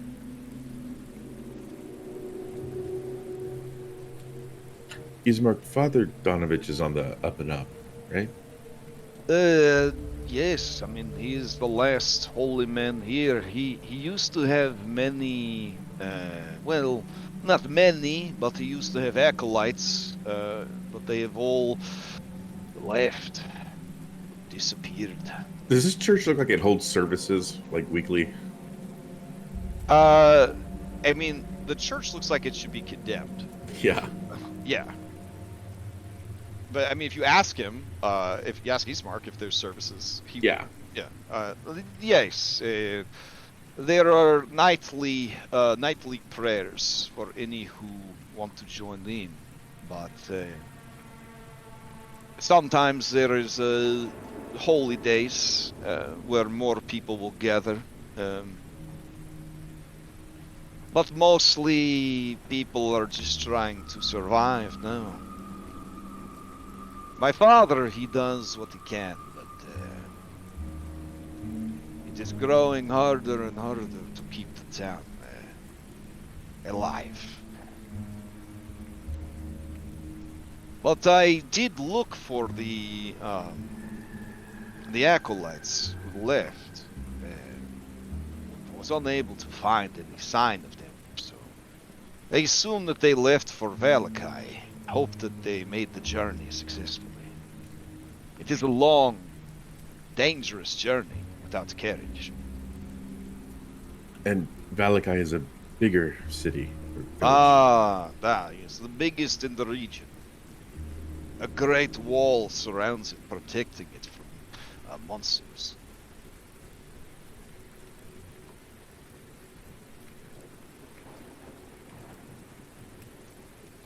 I'll turn back to the ceremony, which obviously is probably a pretty great interest. Yeah, and he's just kind of murmuring, may your light guide the soul beyond the mist. May it shine upon a brighter future. May it lead into days of peace. And so on and so forth.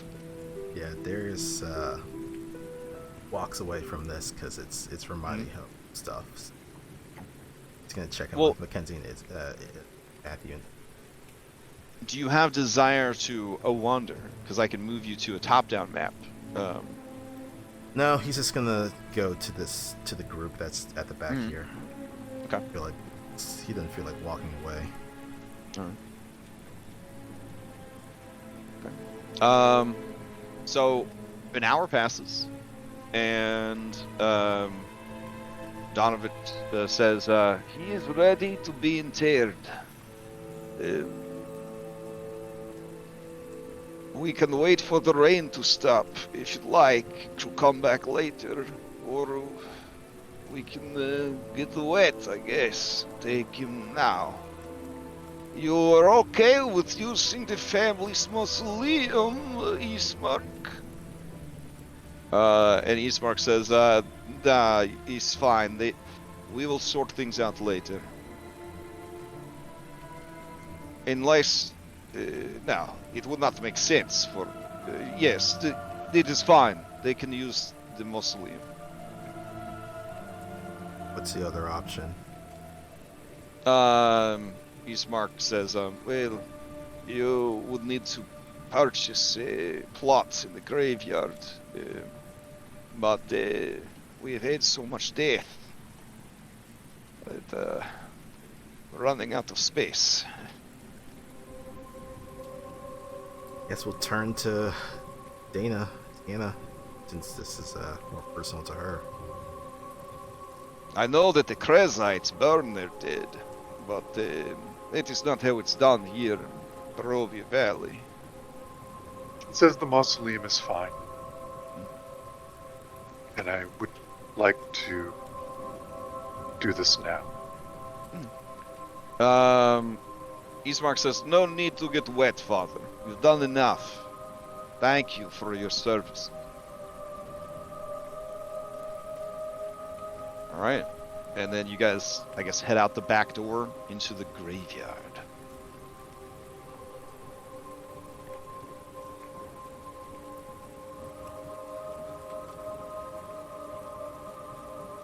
The rain is continuing to pound down as you head outside. And he heads over to probably the nicest looking mausoleum present.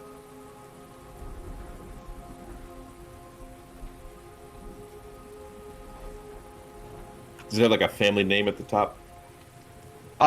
So what is interesting about that? Hold on a sec.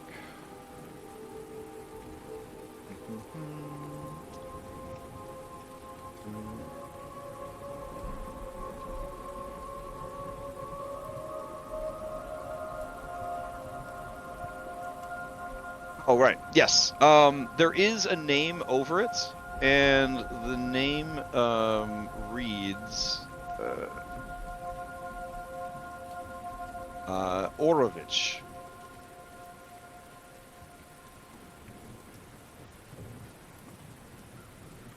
Can you spell that? Throw it in chat. Yeah. Orovich.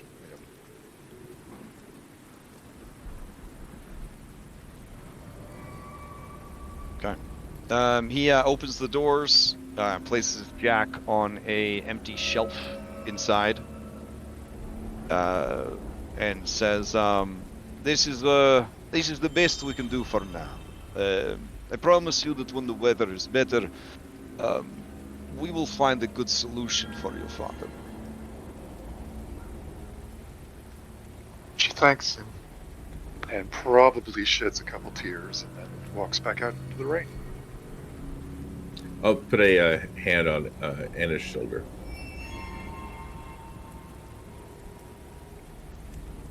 She All right. smiles. Darius will just put a hand on Jack's body. To be like, see you soon.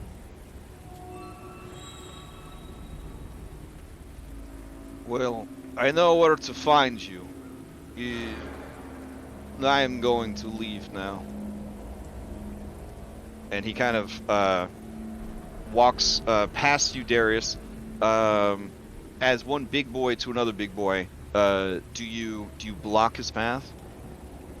He doesn't block his path. He lets him go. He does say. Okay. He does say as he's walking by, "Thank you for your help." Yeah. He gives you the shoulder check, but like not a mean shoulder check, but like I'm big, you're big, kind of thing. And he says, "Doing something kind for others is one of the last weapons we have against the darkness. Spend your day mourning and try to stay out of trouble." Say you live here in town, right? Yes. See you later.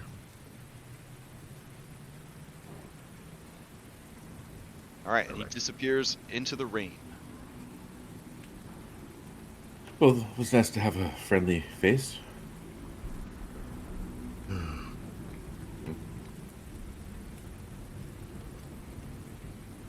I'll go up to the mausoleum and just kind of whisper goodbye, Jack, and join the group. Eric doesn't say anything. One thing you guys do notice is, despite saying that there was no place to bury Jack, there is an open grave that is now mostly filled with rainwater. Is there a gravestone? There is not.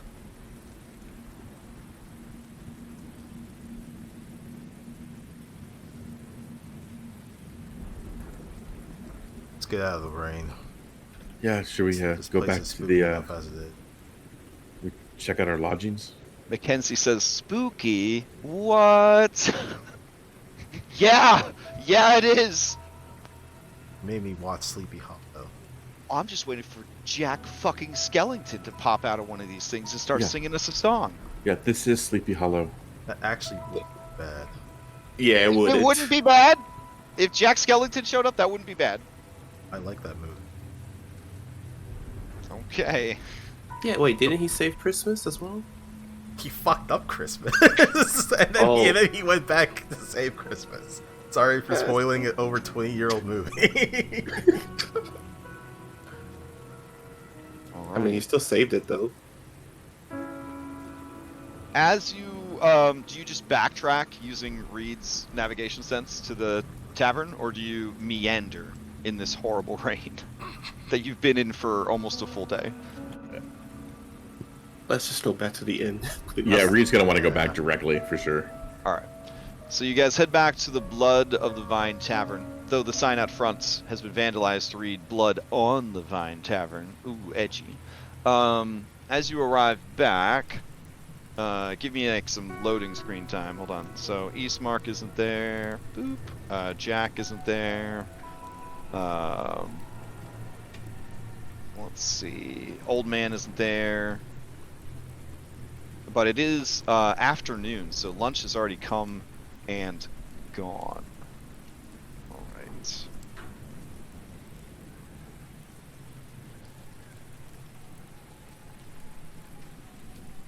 Okay. So there are two different people here than were here last time. There's a old man smoking a pipe. Looks totally normal. And then there is a well-dressed man. His hair tied back. He definitely looks like he's in his late 40s. He has piercing blue eyes, kind of a dusty light brown hair, and he is dressed in fine clothing that is damp from the rain. And he is sitting at the bar. This guy looks like Reed in like 20 years. Maybe 25. Maybe 15 with all the stress. You might not be that far off. The door to the kitchen opens, and a girl comes rushing out. She looks disheveled, waifish, and overworked. She says, "Here, Burgomaster, your stew. It is nice and hot, and here is bread." And the man says, "Thank you, Natalia. It's appreciated." And then she smiles, and then she rushes back to the kitchen. I'll kind of go up to the bar as well and speak to Eric. Or, I'm sorry. Is it possible to get some hot meals? Yeah. You get one free meal, one free drink today. What do you have to drink? Wine. Wine it is then. Okay. So he pours you out the appropriate number of, well, you know what? He eyes you guys. He gives you 3 bottles of wine and some cups. And then he shouts, "Bring the stew! Eat stew!" And you hear it from the other side of the door in the kitchen. "Eat stew! Yes!"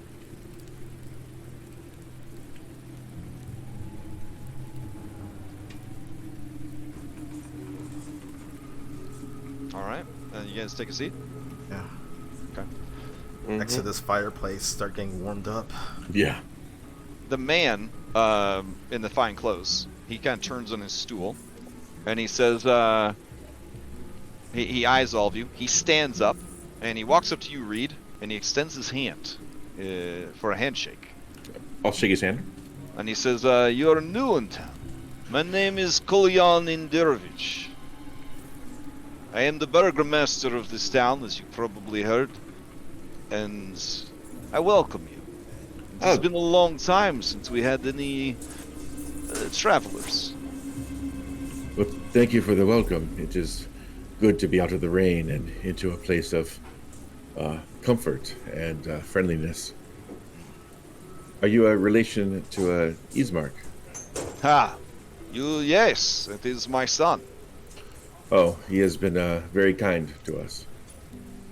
He is a kind boy.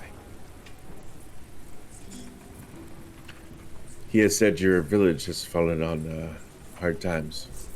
Yes, it is.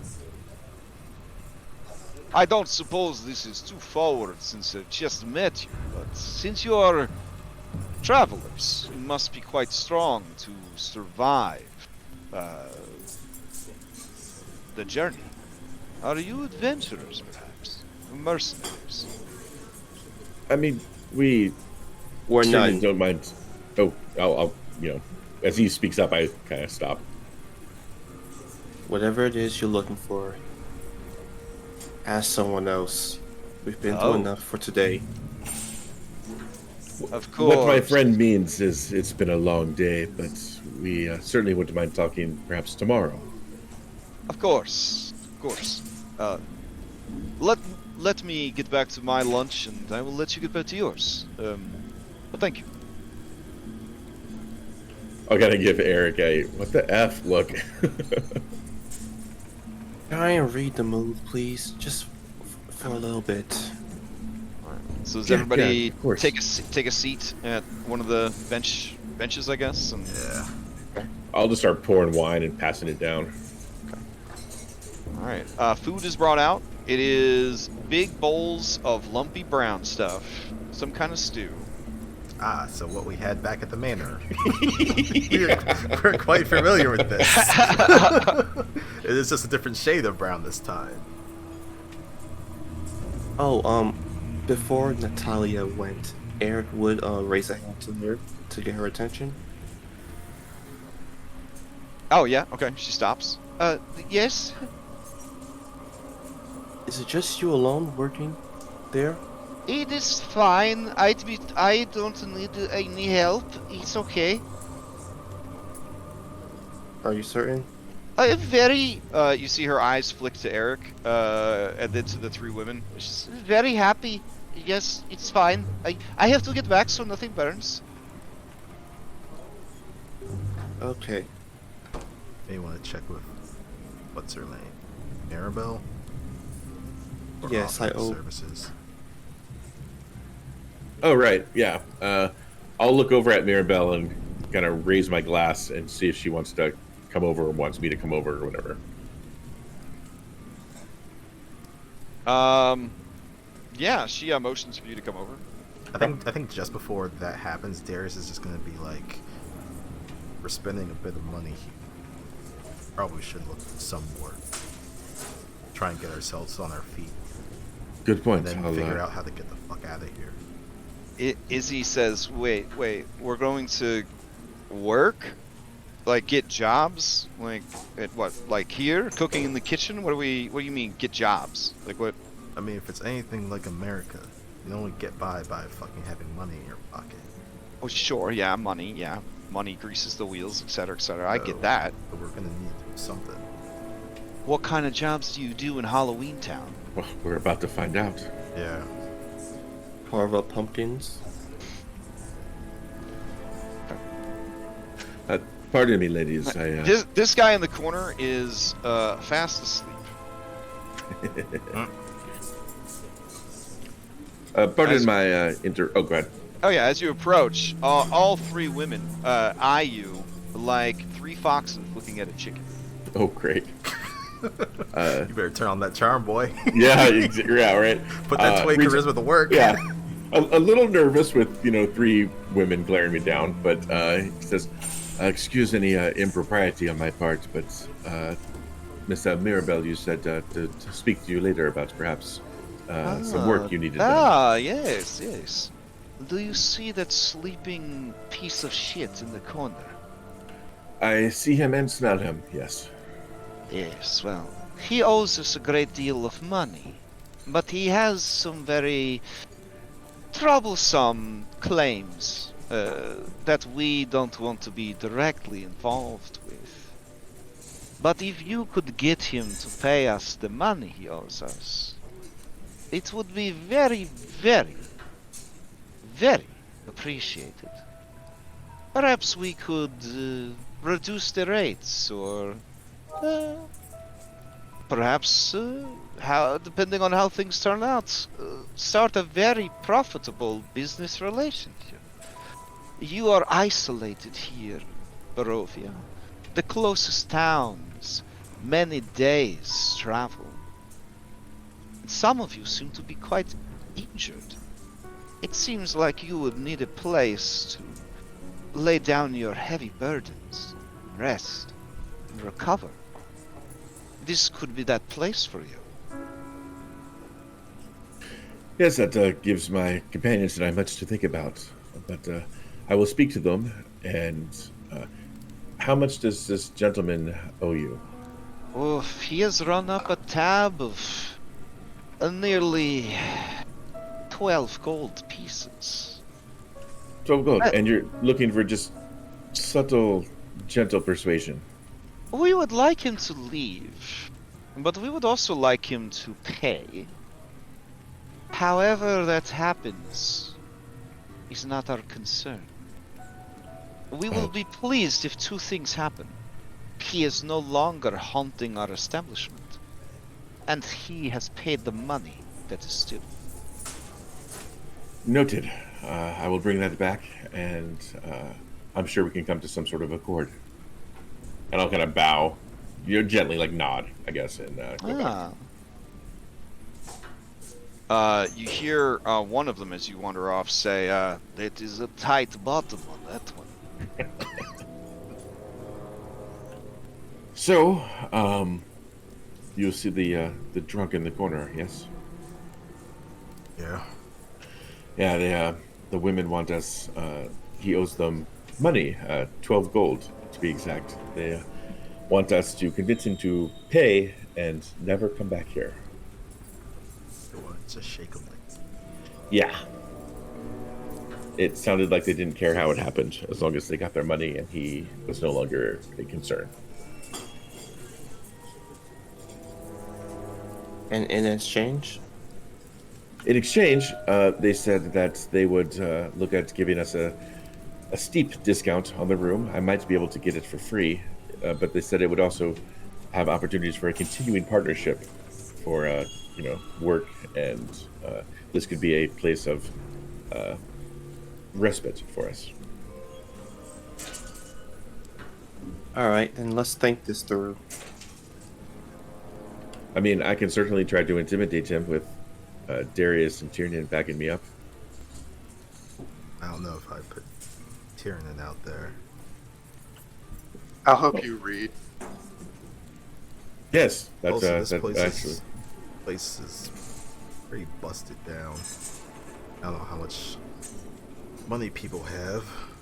He doesn't strike me like the type to have 12 gold.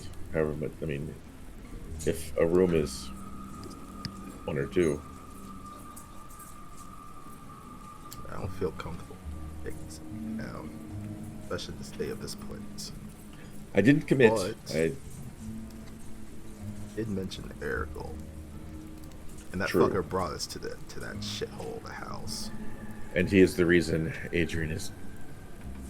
Well, Arago will pay. You hear someone walking in from outside.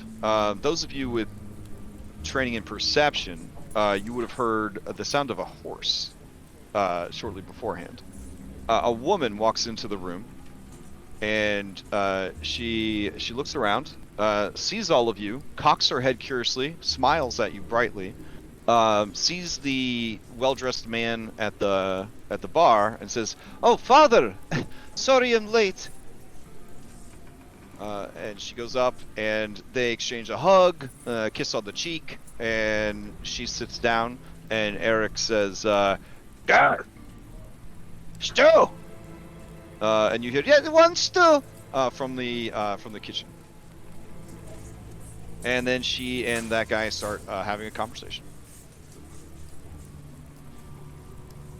I say, Oh, the Hold woman. off. The woman has, let's see, she has green, bright green eyes, and auburn hair, bushy eyebrows, and a nose that looks like it might have been broken once or twice. She wears a scarf around her neck, and she seems to wear functional but well-maintained riding clothes. I'm getting kind of Scarlett Johansson, Black Widow vibes. In medieval times. Yeah, exactly. Yeah. All right. The girl from the kitchen comes. She drops off the stew. As she goes to leave, the girl kind of says, "Oh, Natalia, here. I meant to give these to you. I found them the other day while I was out hunting." And she hands her some dried flowers. And the girl looks like she's gonna cry. She looks up at the red-haired woman and says, "Oh, Irina, thank you. These are just like my mother used to gather." And Irina says, "I saw them and I thought of you. They will look nice in your kitchen." And Eric kind of grumbles. And Natalia says, "Aruk, thank you." And she clutches them to her chest and then runs back to the kitchen.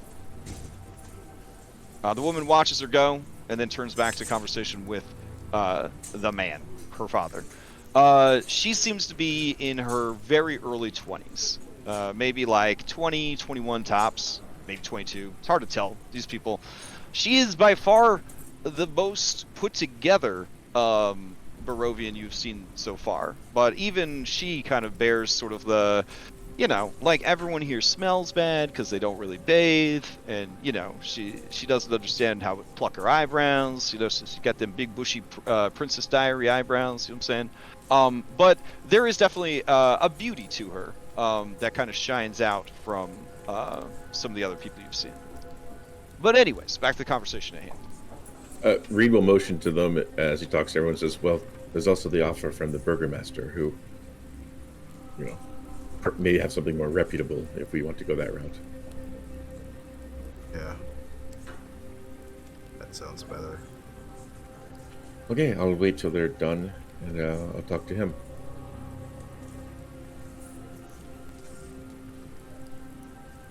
Okay. I guess we'll eat the brown stew while we fill our bellies and warm up.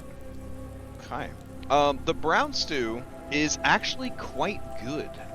There is an undisclosed red meat, some kind of tuber that is either a turnip or a potato, what you think are carrots, and just a lot of very thick gravy, obviously seasoned with I'm sorry. Yeah, obviously, that comment. obviously seasoned with wine. There's definitely some kind of undercurrents there of sort of wine. Speaking of, how is the table wine that we've been drinking? The wine is actually pretty bad and watered down. Well, I suppose Niçoise salad is exactly on the menu, but this will do.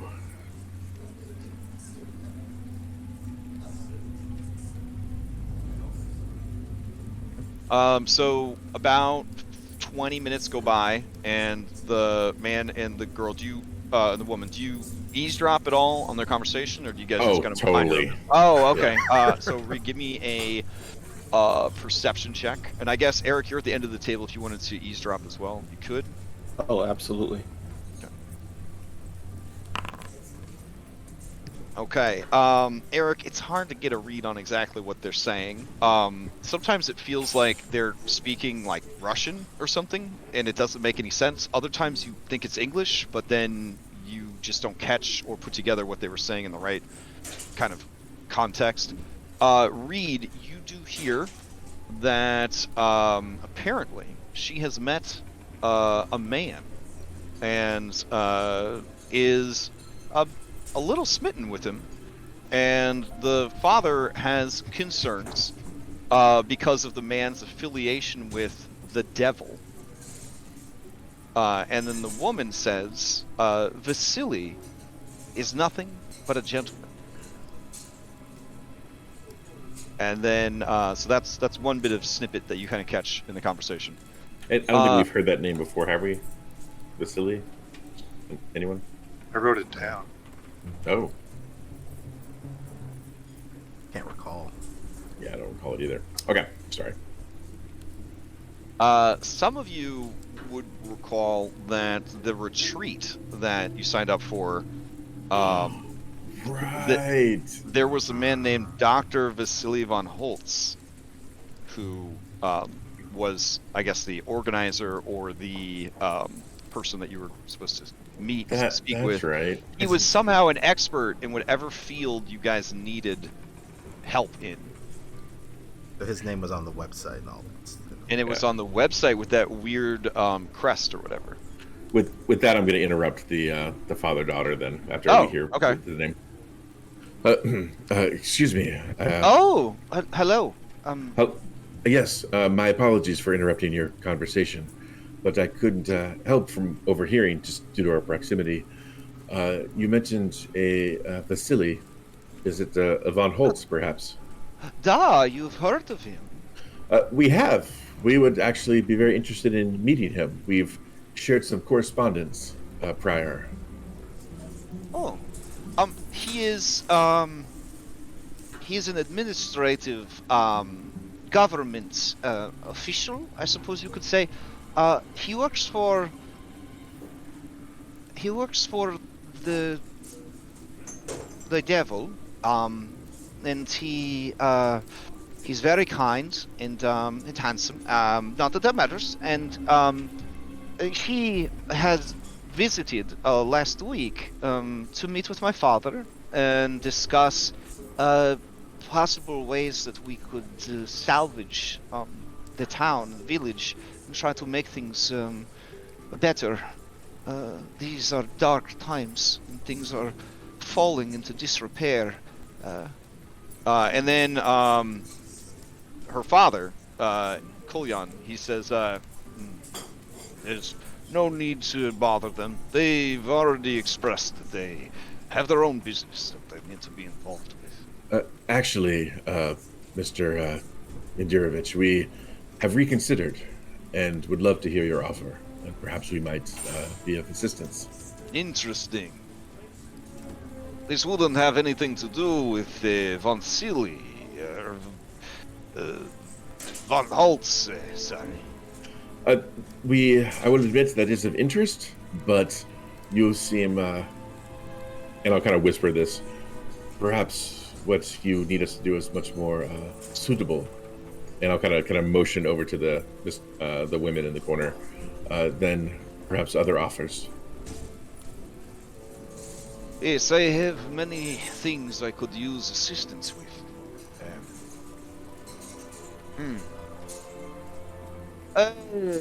Sorry. Perhaps there's a better place for us to discuss this. Why don't you come to my home this evening, and we can discuss it over dinner. It has been a late lunch, and I know it is dangerous to go out after dark. We'll have something light for dinner. Discuss what we can do for each other.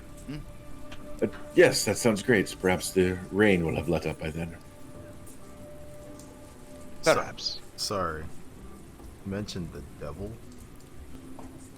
Yeah, as you say that, people kind of shift in their seats, kind of look over. Yes, the Dark Lord, the master of this realm. You mean like Satan? Who is this Satan? Christopher. I make like horn motions, like on my head. Is he bull man? There is that one bull man. Don't want to run into him. I think Darius will kind of like think a bit, reconsider. We're not from here, and the devil goes by different names. I don't know if we're talking about the same. This sleepy drunk dude wakes up and he says, "They speak of Strahd von Zarovich," and some people gasp. And any Harry Potter fans in the party, they are acting like wizards do when people say Voldemort. And he kind of staggers over and he says, "Do not be afraid. He is a great and powerful leader. He united these lands. He gave the Vistani their home. He has been good to you, and you fear him." And he hawks a fat wad on the floor, and he says, "Disgusting. You, Burgomaster, you should be so happy to be in the position to serve him as you do. I'm going to try to stop the scene by pouring a deep glass of wine from one of the bottles and bringing it over to him and saying, "You strike me like a learned individual. Perhaps you and I..." Look at his handsome face. He starts to pat your cheek very hard, and he says, "Little baby's bottom here." Perhaps you and I share some words, and I offer him the drink, if you know. Okay. Yeah. Give me a persuasion. Okay. I do have alcohol. He snatches the wine from you, and he says, "Yes, it's good. It's good. Yeah, it's very good." And he slaps your cheek one more time, and he says, "This is a good boy." And he goes and he sits back down in his chair. He lets out a long, wet fart, and he starts sipping the wine. So Darius will he'll accompany just in case back up, but he'll sit at this table. Turn around. Polyan Endurovich looks so embarrassed right now. And he goes to stand up, and his daughter puts a hand on his shoulder, and he shakes his head at her, and he stands up, and he says, "You there, Vistana. Your people are welcome in the village of Barovia, and you always have been. But this sort of behavior is unbecoming of your people, and will not be tolerated. This is my warning to you. The only warning you get from me. I will have you run out of town." And then the guy says, "You will not do such a thing to me. I am one of the best, and I'm the right-hand man of Ergul, who is the servant of Strahd. You can't do nothing to me." And you see Kolyan's face darken a bit, as the shadow kind of falls over. And he says, "You would be best not to test my patience. Your Ergul is long and far from here. Watch yourself." I think Darius will kind of stand up and kind of turn to talk to this man. It's like, we have some business with this Ergul he's with. Then he says, "Then you are in an unfortunate position. If he becomes a problem, don't trouble yourself." He eyes you. He says, "You are almost as big as my boy. We met him Yes. earlier. He's taller. You, yeah." He nods at you, and he says, "I'll see you tonight." And he says, "Arinya, I'm heading home. Do not stay out past dark." And he goes to leave. Turn back to read. And I'll look at the guy in the corner and say, "I'm sorry about all of that. Surely a man of your stature and prominence can tell me more about this Aragon man you work for." Oh, yes, Errol. There is no man as great as he, except for Strahd Isekai himself. He is handsome husband and beautiful daughter that they took in, but she is missing. I was sent to find her. I came all this way, and no one will help me. And where did you come from? Where can we find Aragon? The Vistani live anywhere they please. Of course, But as is your right. currently our camp is outside the Velikai. Ah, and tell me a little more about the Vistani. I find you fascinating. Oh, well, the Vistani are travelers. We travel the mist and the secret roads of the worlds. We can go and come as we please.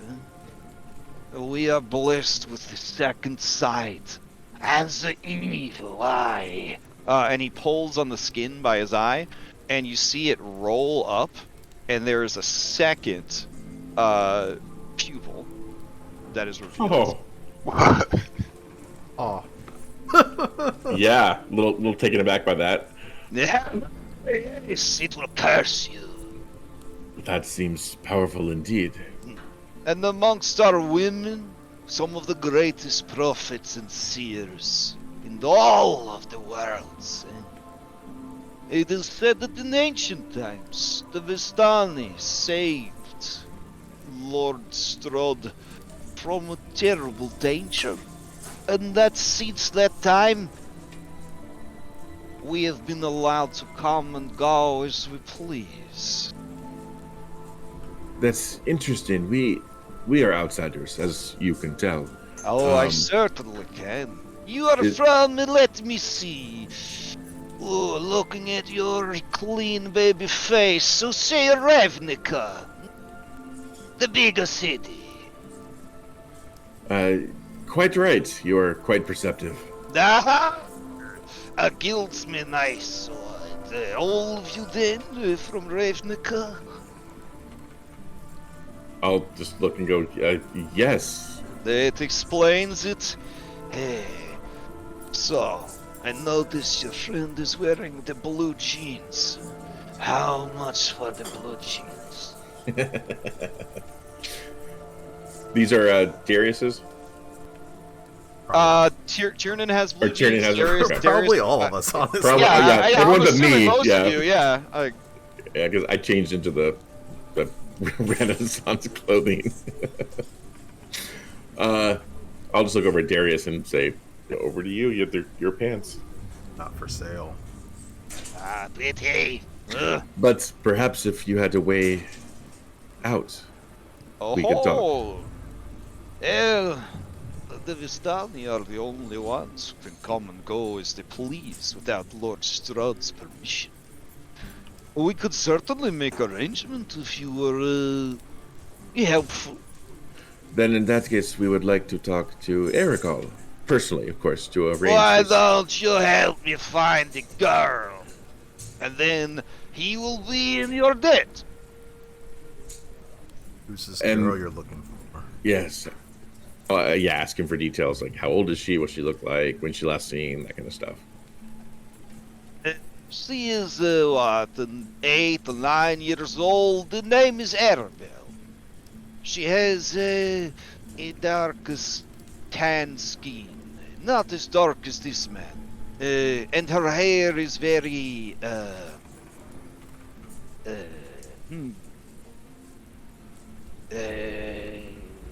Long, And curly. he just kind of looks at his glass, kind of dumbfounded, and he just starts drinking it again. And he says, oh yes, her name is Arabelle. Arabelle, and she has blonde hair, very white. Her eyes are silver, for she will someday be a seer. Well then, that should be easy to spot if we see She her. has a bright laugh and a good demeanor. Not like those babies that never cry. Those mistouched unfortunates. Well, I'll look to Darius if there's anything else he wants to ask him, and otherwise I'll thank Radu for his time. You're new in town. Perhaps if you help me tomorrow, we can look around countryside to see if he is nearby, if anyone knows anything. Think on it. Yes, we'll get back to you on that, and maybe see you tomorrow. But good talking with you, and I'll leave the wine bottle with him. Thank you, Lord Babyface from Ravnica. It's appreciated. Darius will just snicker at the Lord Babyface comment as he just walks. Mention that to nobody. As you walk past Irenia, she says, "I think your face is very pretty." Thank you. Yours as well, of course. I assume you'll be joining us for dinner tonight. Duh. I'm very curious about you. I'm actually fighting the urge to interrupt your conversation and ask you 1,000,000 questions. Perhaps tonight then at dinner. Perhaps. I will have to hold back my enthusiasm until then. And she smiles brightly. She puts the money down on the table. She pats Eric on the cheek, and she says, be good to Natalia. She's the best thing you have." And then she heads on out. Did the Eric man looks stunned. Did the man tell us in what direction his house was? No, he kind of assumed that you would know where the Burgermaster's house was. Okay, Yeah. I think It's Darius. got to be the biggest place, right? I mean, it probably Like, is, but like me as Yeah. well. Like Darius will kind of stop her and be like, "Your father, your house, where is it?" Oh, yes. You're going to look for the largest house, and it is over on this side of town. Hoping that Reed gets that because that's expression. Yeah, I'll nod and be like, got it. He'll just give a nod to her. She says, "You're all so amazing. I can't wait to find out more about you. But I'll let you go." Okay. And she rushes out. I tell everybody what I talked to Radu about, what Darius and I found out about Aragal, that we have a hook if we want to try to find him, that he's outside Balagi and some sort of Vistani encampment, and that they're looking for a missing girl.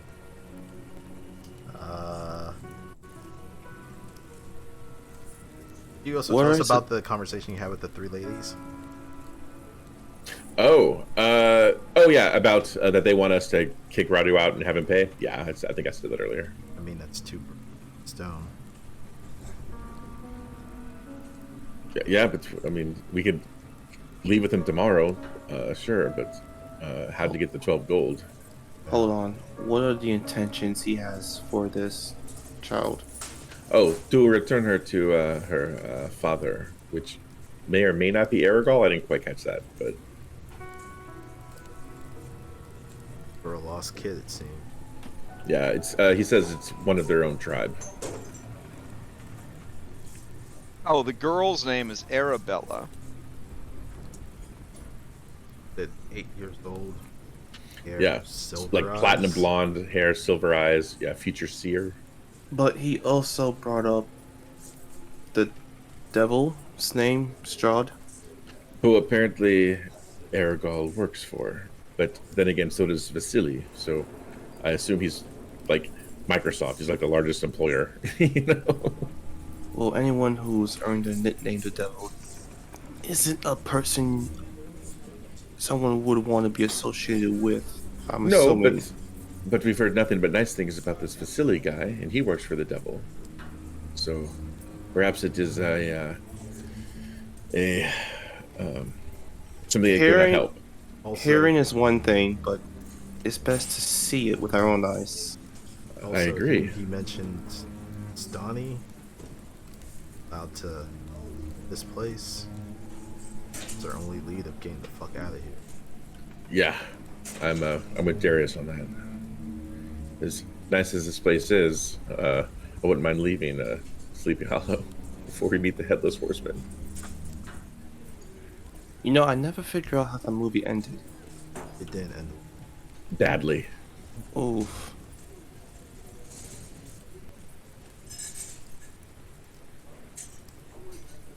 Okay, so let's prioritize what we do first. Because right now, we need to find shelter in a place of... Well, we have that at least for, what did I buy? 3 days, I think? 3. Yeah, Yeah, we 3. have 3 days of food and shelter here for now. Plus, we have dinner tonight. And I suggest we get as much information out of the family as we can about this place, Vasily, and whatever else they can tell us. And whatever else they want us to do, of course. True, but we're I agree. still pretty messed up from the house. And I Oh, would like... she's supposed to be a us- healer, right? Yeah. Who? They called that Irenia girl. Irenia, yeah. With red hair. Said that she was a sort, or at least some sort of doctor. No offense, Tyrion.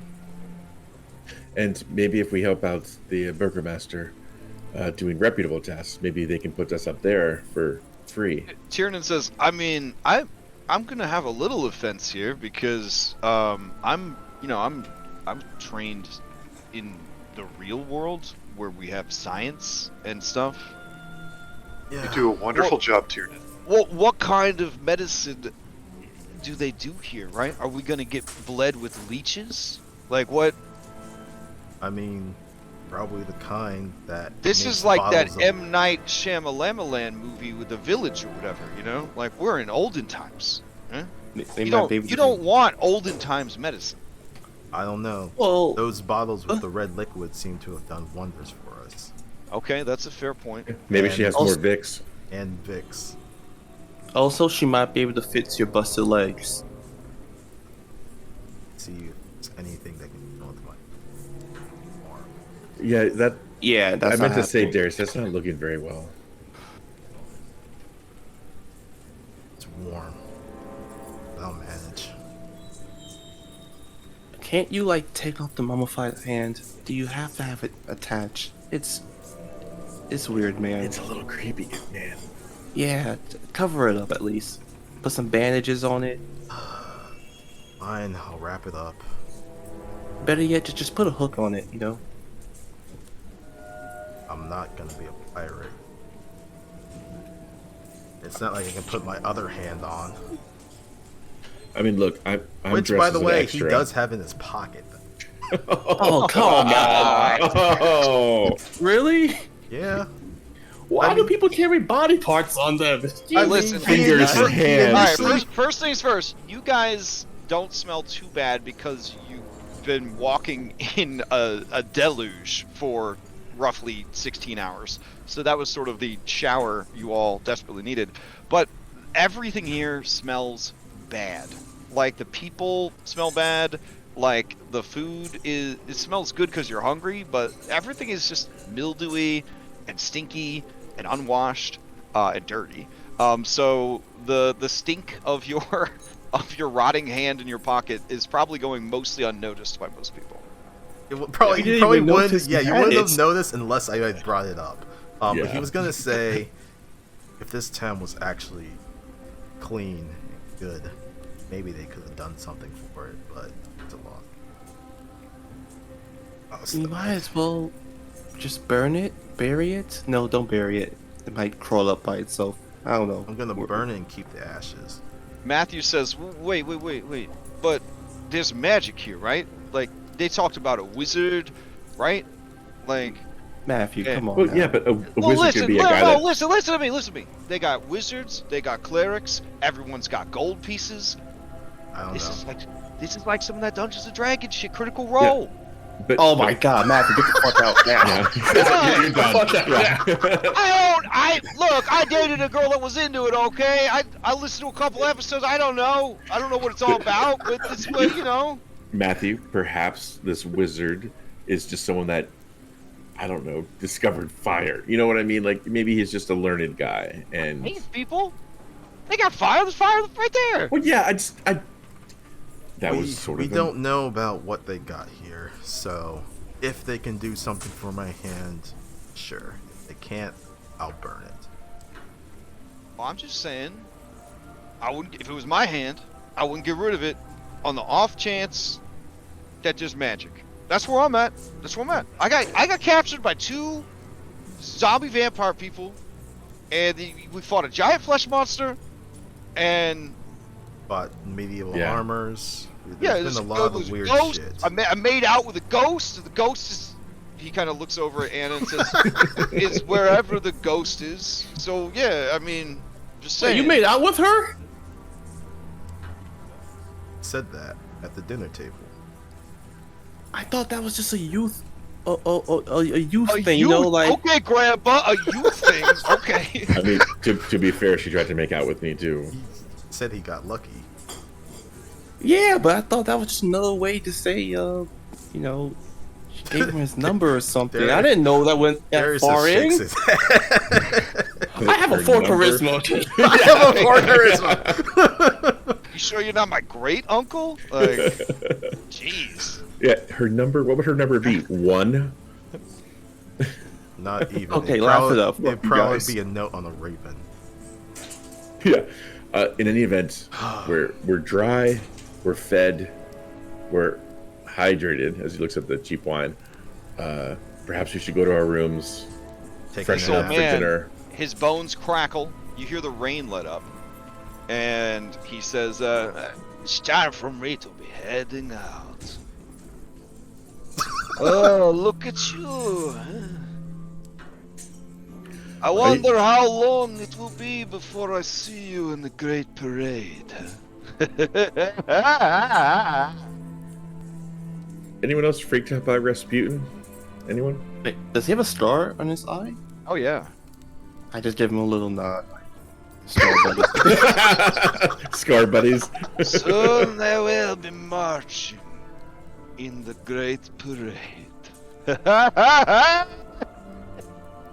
People are crazy here. Mm-hmm. Let's just go upstairs, take a nap, and then we're good. Head over to the Burger Master. Yeah, I'm hoping to freshen up with like a, I guess a bowl of rose water or whatever they have in this place. I'm hoping to stop bleeding everywhere. Yeah. Oh yeah, that too. So you guys are just gonna go check out your accommodations and then head over to the Burgomaster's Manor, I guess? Yeah. Yeah. Yeah. Darius will get Tiernan and Mackenzie to look at his wound again. Alright. So if you go before sunset, that would be before 6 p.m. They'd want you over there. Okay. Alright. Okay, do you guys, let's see, 2nd floor. There we go. So you head up the stairs into the common room. There you go. It And says I don't have any tokens on the scene. hold on. We've got to get rid of all these imposter Annas. There we go. Thank you. All right. All right, so it's pretty spacious, honestly. Nice big open room. There's a kind of a moth-eaten, mildewed rug on the floor. There is a table with a short table with even shorter stools surrounding it. There are some shelves. There's a bookcase, but there are no books on it.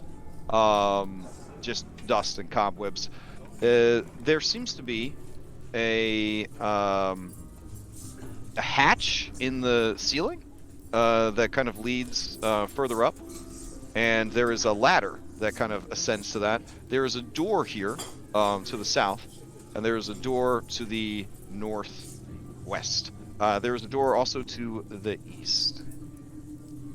And when we rented the room, we were told it was a common room with like a sitting room area or something, right? Yep. So, This guess is this is so the this is the that's sitting this. room. Yep. Okay.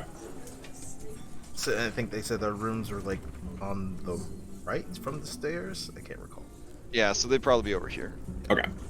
So I guess Well, let's check it out. whoever has his key. Oh, yeah. Okay. Oops. Oh. Okay. Oh, I can't move. Oh wait, I have this picture I'm supposed to show you. Okay. So this is the oops. Hold on. Because I just break everything. Everything's broken. Here we go. So this is the shot of the common room. There you go. Really built all this out. The hell? Mm-hmm. That's dedication, It man. is. You have no idea. Like it's crazy. It is crazy. Oh, is there a wall here? Yeah, I think Eric and I are stuck. Aw, okay, Sorry. here you go. No worries. Thank Here you. go. Thank you so much. Yeah, so then this is your room. There are 5 beds in this room. I'm running it that they are bunk beds to make it even more uncomfortable. But here you go. Anybody that has attended a college in America and paid way too much money to live in student dorms, they are those tiny, shitty bunk beds that could barely hold a human being. Oh. Oh boy. There is a trunk at the foot of each one for storing goods. There's a fireplace. Overall, I mean, it's not bad. I call the one by the window. I called the one by the. Yeah, damn it! I was gonna take that one. Well, I there's mean, the 2, bunk right? beds, yeah. Yeah, I'll take the top. Wow, I wouldn't have thought Reed would be top. I don't want to be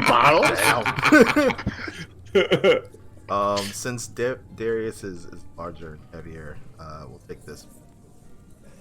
I don't know where Mackenzie wants to sleep, but if she wants the top one, she can. Sure, she'll take the top bunk. She says, "I'm not going to be underneath you because I'm not about to die." I'm pretty sure it would break if I was up top. Mm-hmm. Oh man, a bed. She climbs up and she lays down and she says, "I know that this is just the exhaustion and the injuries and the broken arm and the trauma and the 16 hours of hard rain. We get You it. want to keep But going? this is the most comfortable bed I've ever laid. I am crying right now." Oh shit! Do we know where Izzy is sleeping at? Yeah, I mean, there's 10 beds altogether, so.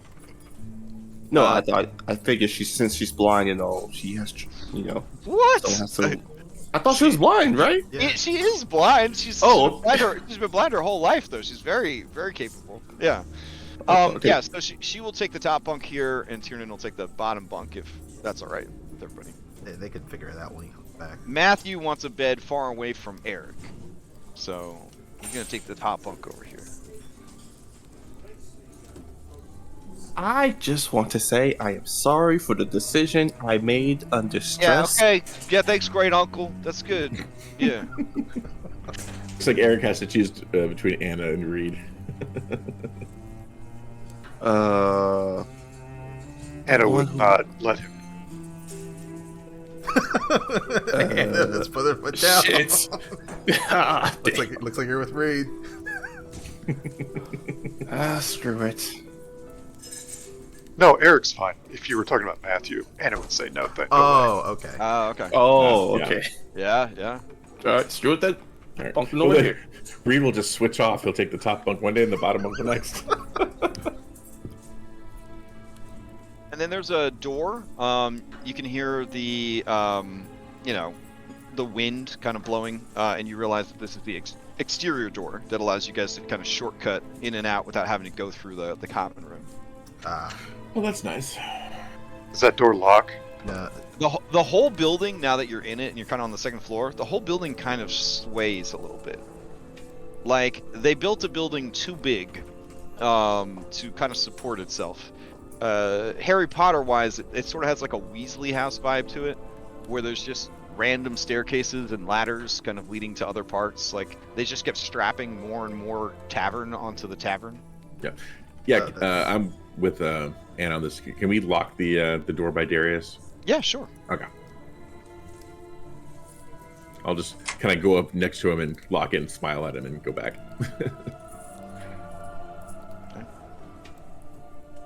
Because honestly, I think from the picture, it looks like there was a table in the corner. He would actually also move the table in front of the door just in case. Okay, sure. Yeah. So it makes some noise if the door gets open. Yeah. Got it. All right. And the windows, I assume they have like shutters on the outside. Like they do. Okay. Well, if you We guys have a excuse lot me, of bad weather here, so. I'm going to freshen up, and I'll just oh, there we go. Go back to the common room and I guess find a wash basin or something and try to look presentable. Just make sure to scream if you need help. Oh, I will. Does he scream that badly? All right. He's So- Actually, never mind. I already know that. So the door to the south here leads to the bathroom, and it is so nice. Here's a picture of it. oh, Yeah, you can see the entryway to the tavern through the slats in the floor. And it is ice cold in here. There's no insulation, and the windows, the shutters are wide open. There are a couple of buckets for shitting, and there are 2 wash basins. One of which just has stagnant water in it, and one of them is empty. I will. I'll take a couple. There are 2 barrels. One is open and sort of has questionable water inside of it. One of them is sealed. All right, I'll just fill, I guess, the empty wash basin with the cleanest looking water, and then I'll take a couple of my breath mints and just crumble them into the water. Okay. That's all we got. All right. Oh my god. I have a tin of breath mints. I mean, I got to use them for something. So I'm gonna try my best just to get as nice smelling as I possibly can, even if I smell like fucking Altoids. Yeah, fair. It is so cold. It is so cold that your meat and veg, it shrivels up to nothing. It's horrible. You guys hear a woo woo? Yeah, the wind is kind of just like blowing through the slats in the wood, adding to the chill. Yeah, there is something on the shelf. It looks like it's written in sort of the Russian alphabet, but you kind of squint your eyes, you realize it says soap. Oh, okay. I'll. And it is just full of powder. All right, I'll take a little, like a teeny handful of it and wet it and see if, like, I don't want like a burning lye reaction. Yeah, it burns a little bit. It's a little Okay. caustic. Yeah. Okay. It's definitely for scouring, because you only need to bathe like once or twice a week, tops. Jeez. So All right, I will tear a strip off one of the dingy cloths hanging up and use it as a washcloth and just do my best to get clean and come back to the group later, like that shivering kind of.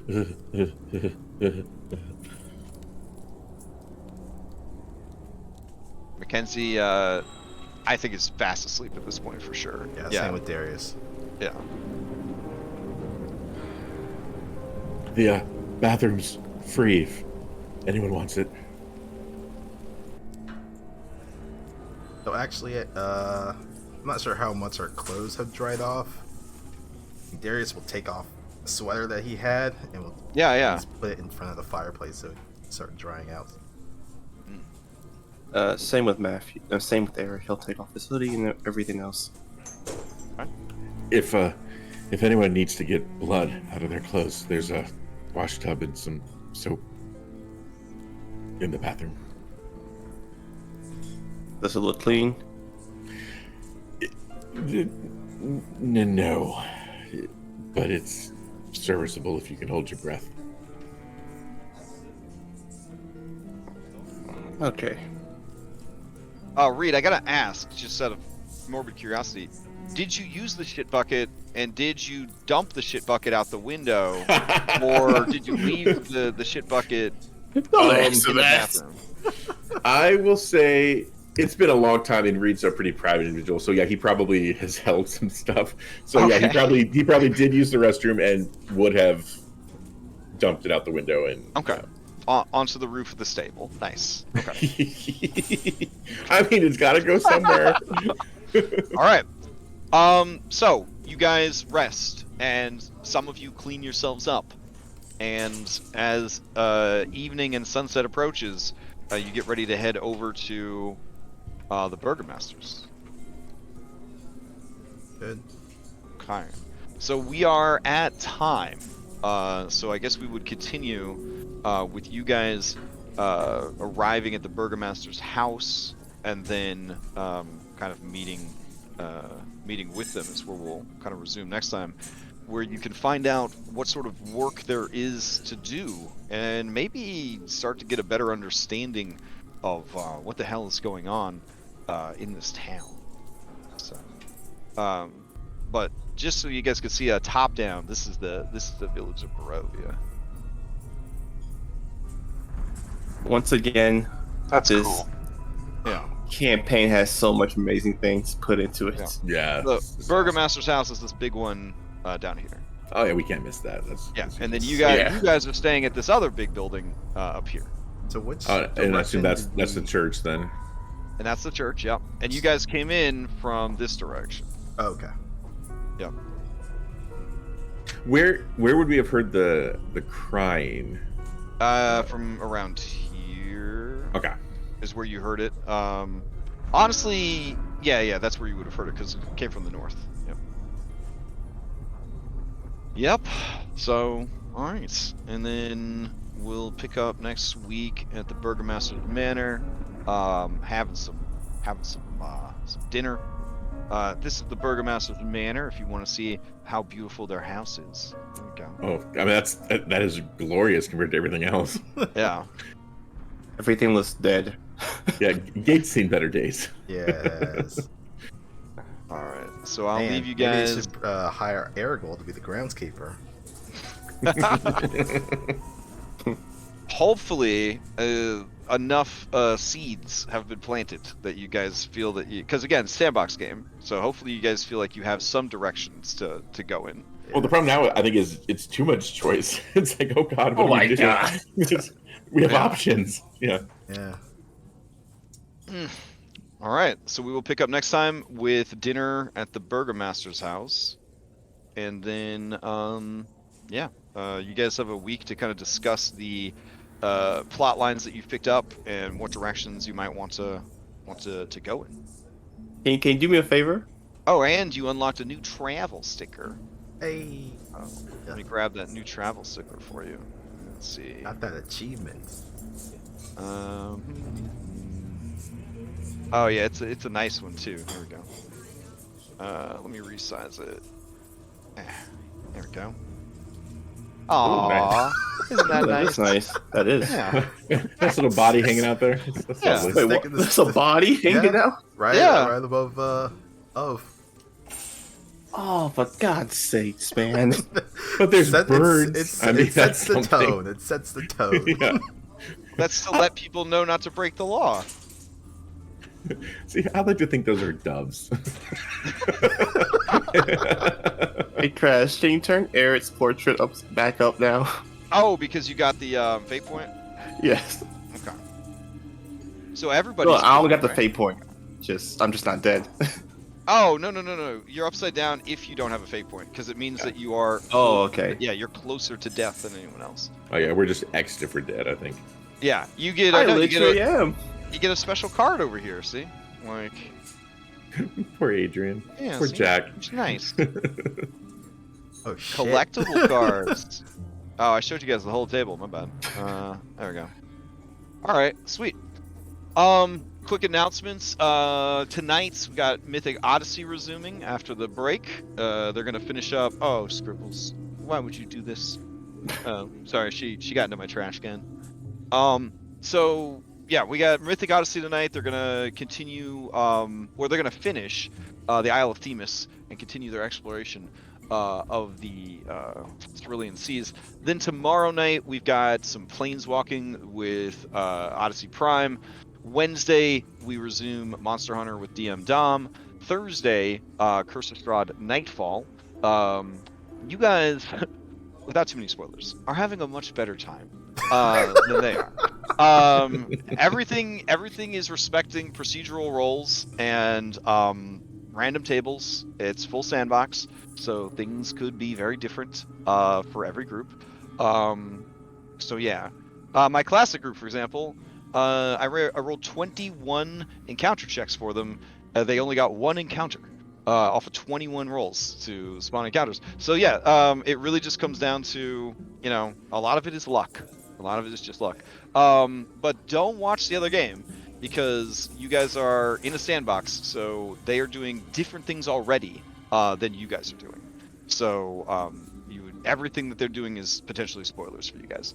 You are not moving anymore parallel to each other. So I guess from an episode count, we're about the same at the moment. Yep, now. everybody is pretty much the same. Yep, all caught up.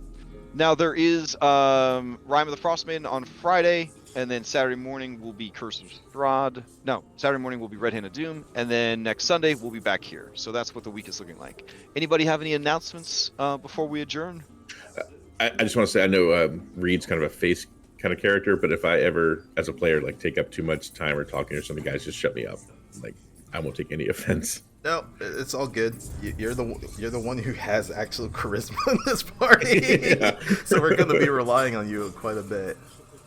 Now there will be times where, despite your good charisma, your general appearance, your demeanor, the way you carry yourself will not hold as much weight for certain people as others. So just keep in mind that, you know, humans are humans, right? So you might encounter people that are like, oh, Darius big and strong. We like Darius more because he's big and strong. So even people that you might not think would be the right, you know, like a good choice for the face, there may be times during the campaign that they would certainly be a good person to kind of put forward. Yeah, for sure. They'll look at Reed and be like, Reed's a charmer. I'm the charmer type only. Yeah. So definitely look for those opportunities to kind of put the aces in their places. Yep. All right. Well, I hope everybody enjoys the rest of their Sunday. Hope everybody has a good new year. Welcome to 2023. ... It can't get any crazier, right? Question mark. Man, literally the beginning of the year. Yeah, we'll see how it goes. Yep. All right. Thanks for a great game, everybody. All them surprises. All right. Thanks for running, and thanks everyone for tuning in. Catch you next time. Oh wait, last thing. You guys are in a sanctuary, so assuming you don't screw anything up, next session, when you take your long rest in the inn, you will gain a level. Oh, nice. All right, so kind of plan around that. That would bring you to character class level 2, right? So you'd have your level 0, and you'd be character class level 2. Okay, so just kind of keep that in mind for next week. So we just have to make it through the dinner. That's fine. Yeah, what could possibly go wrong? All right. Leave on that little nugget.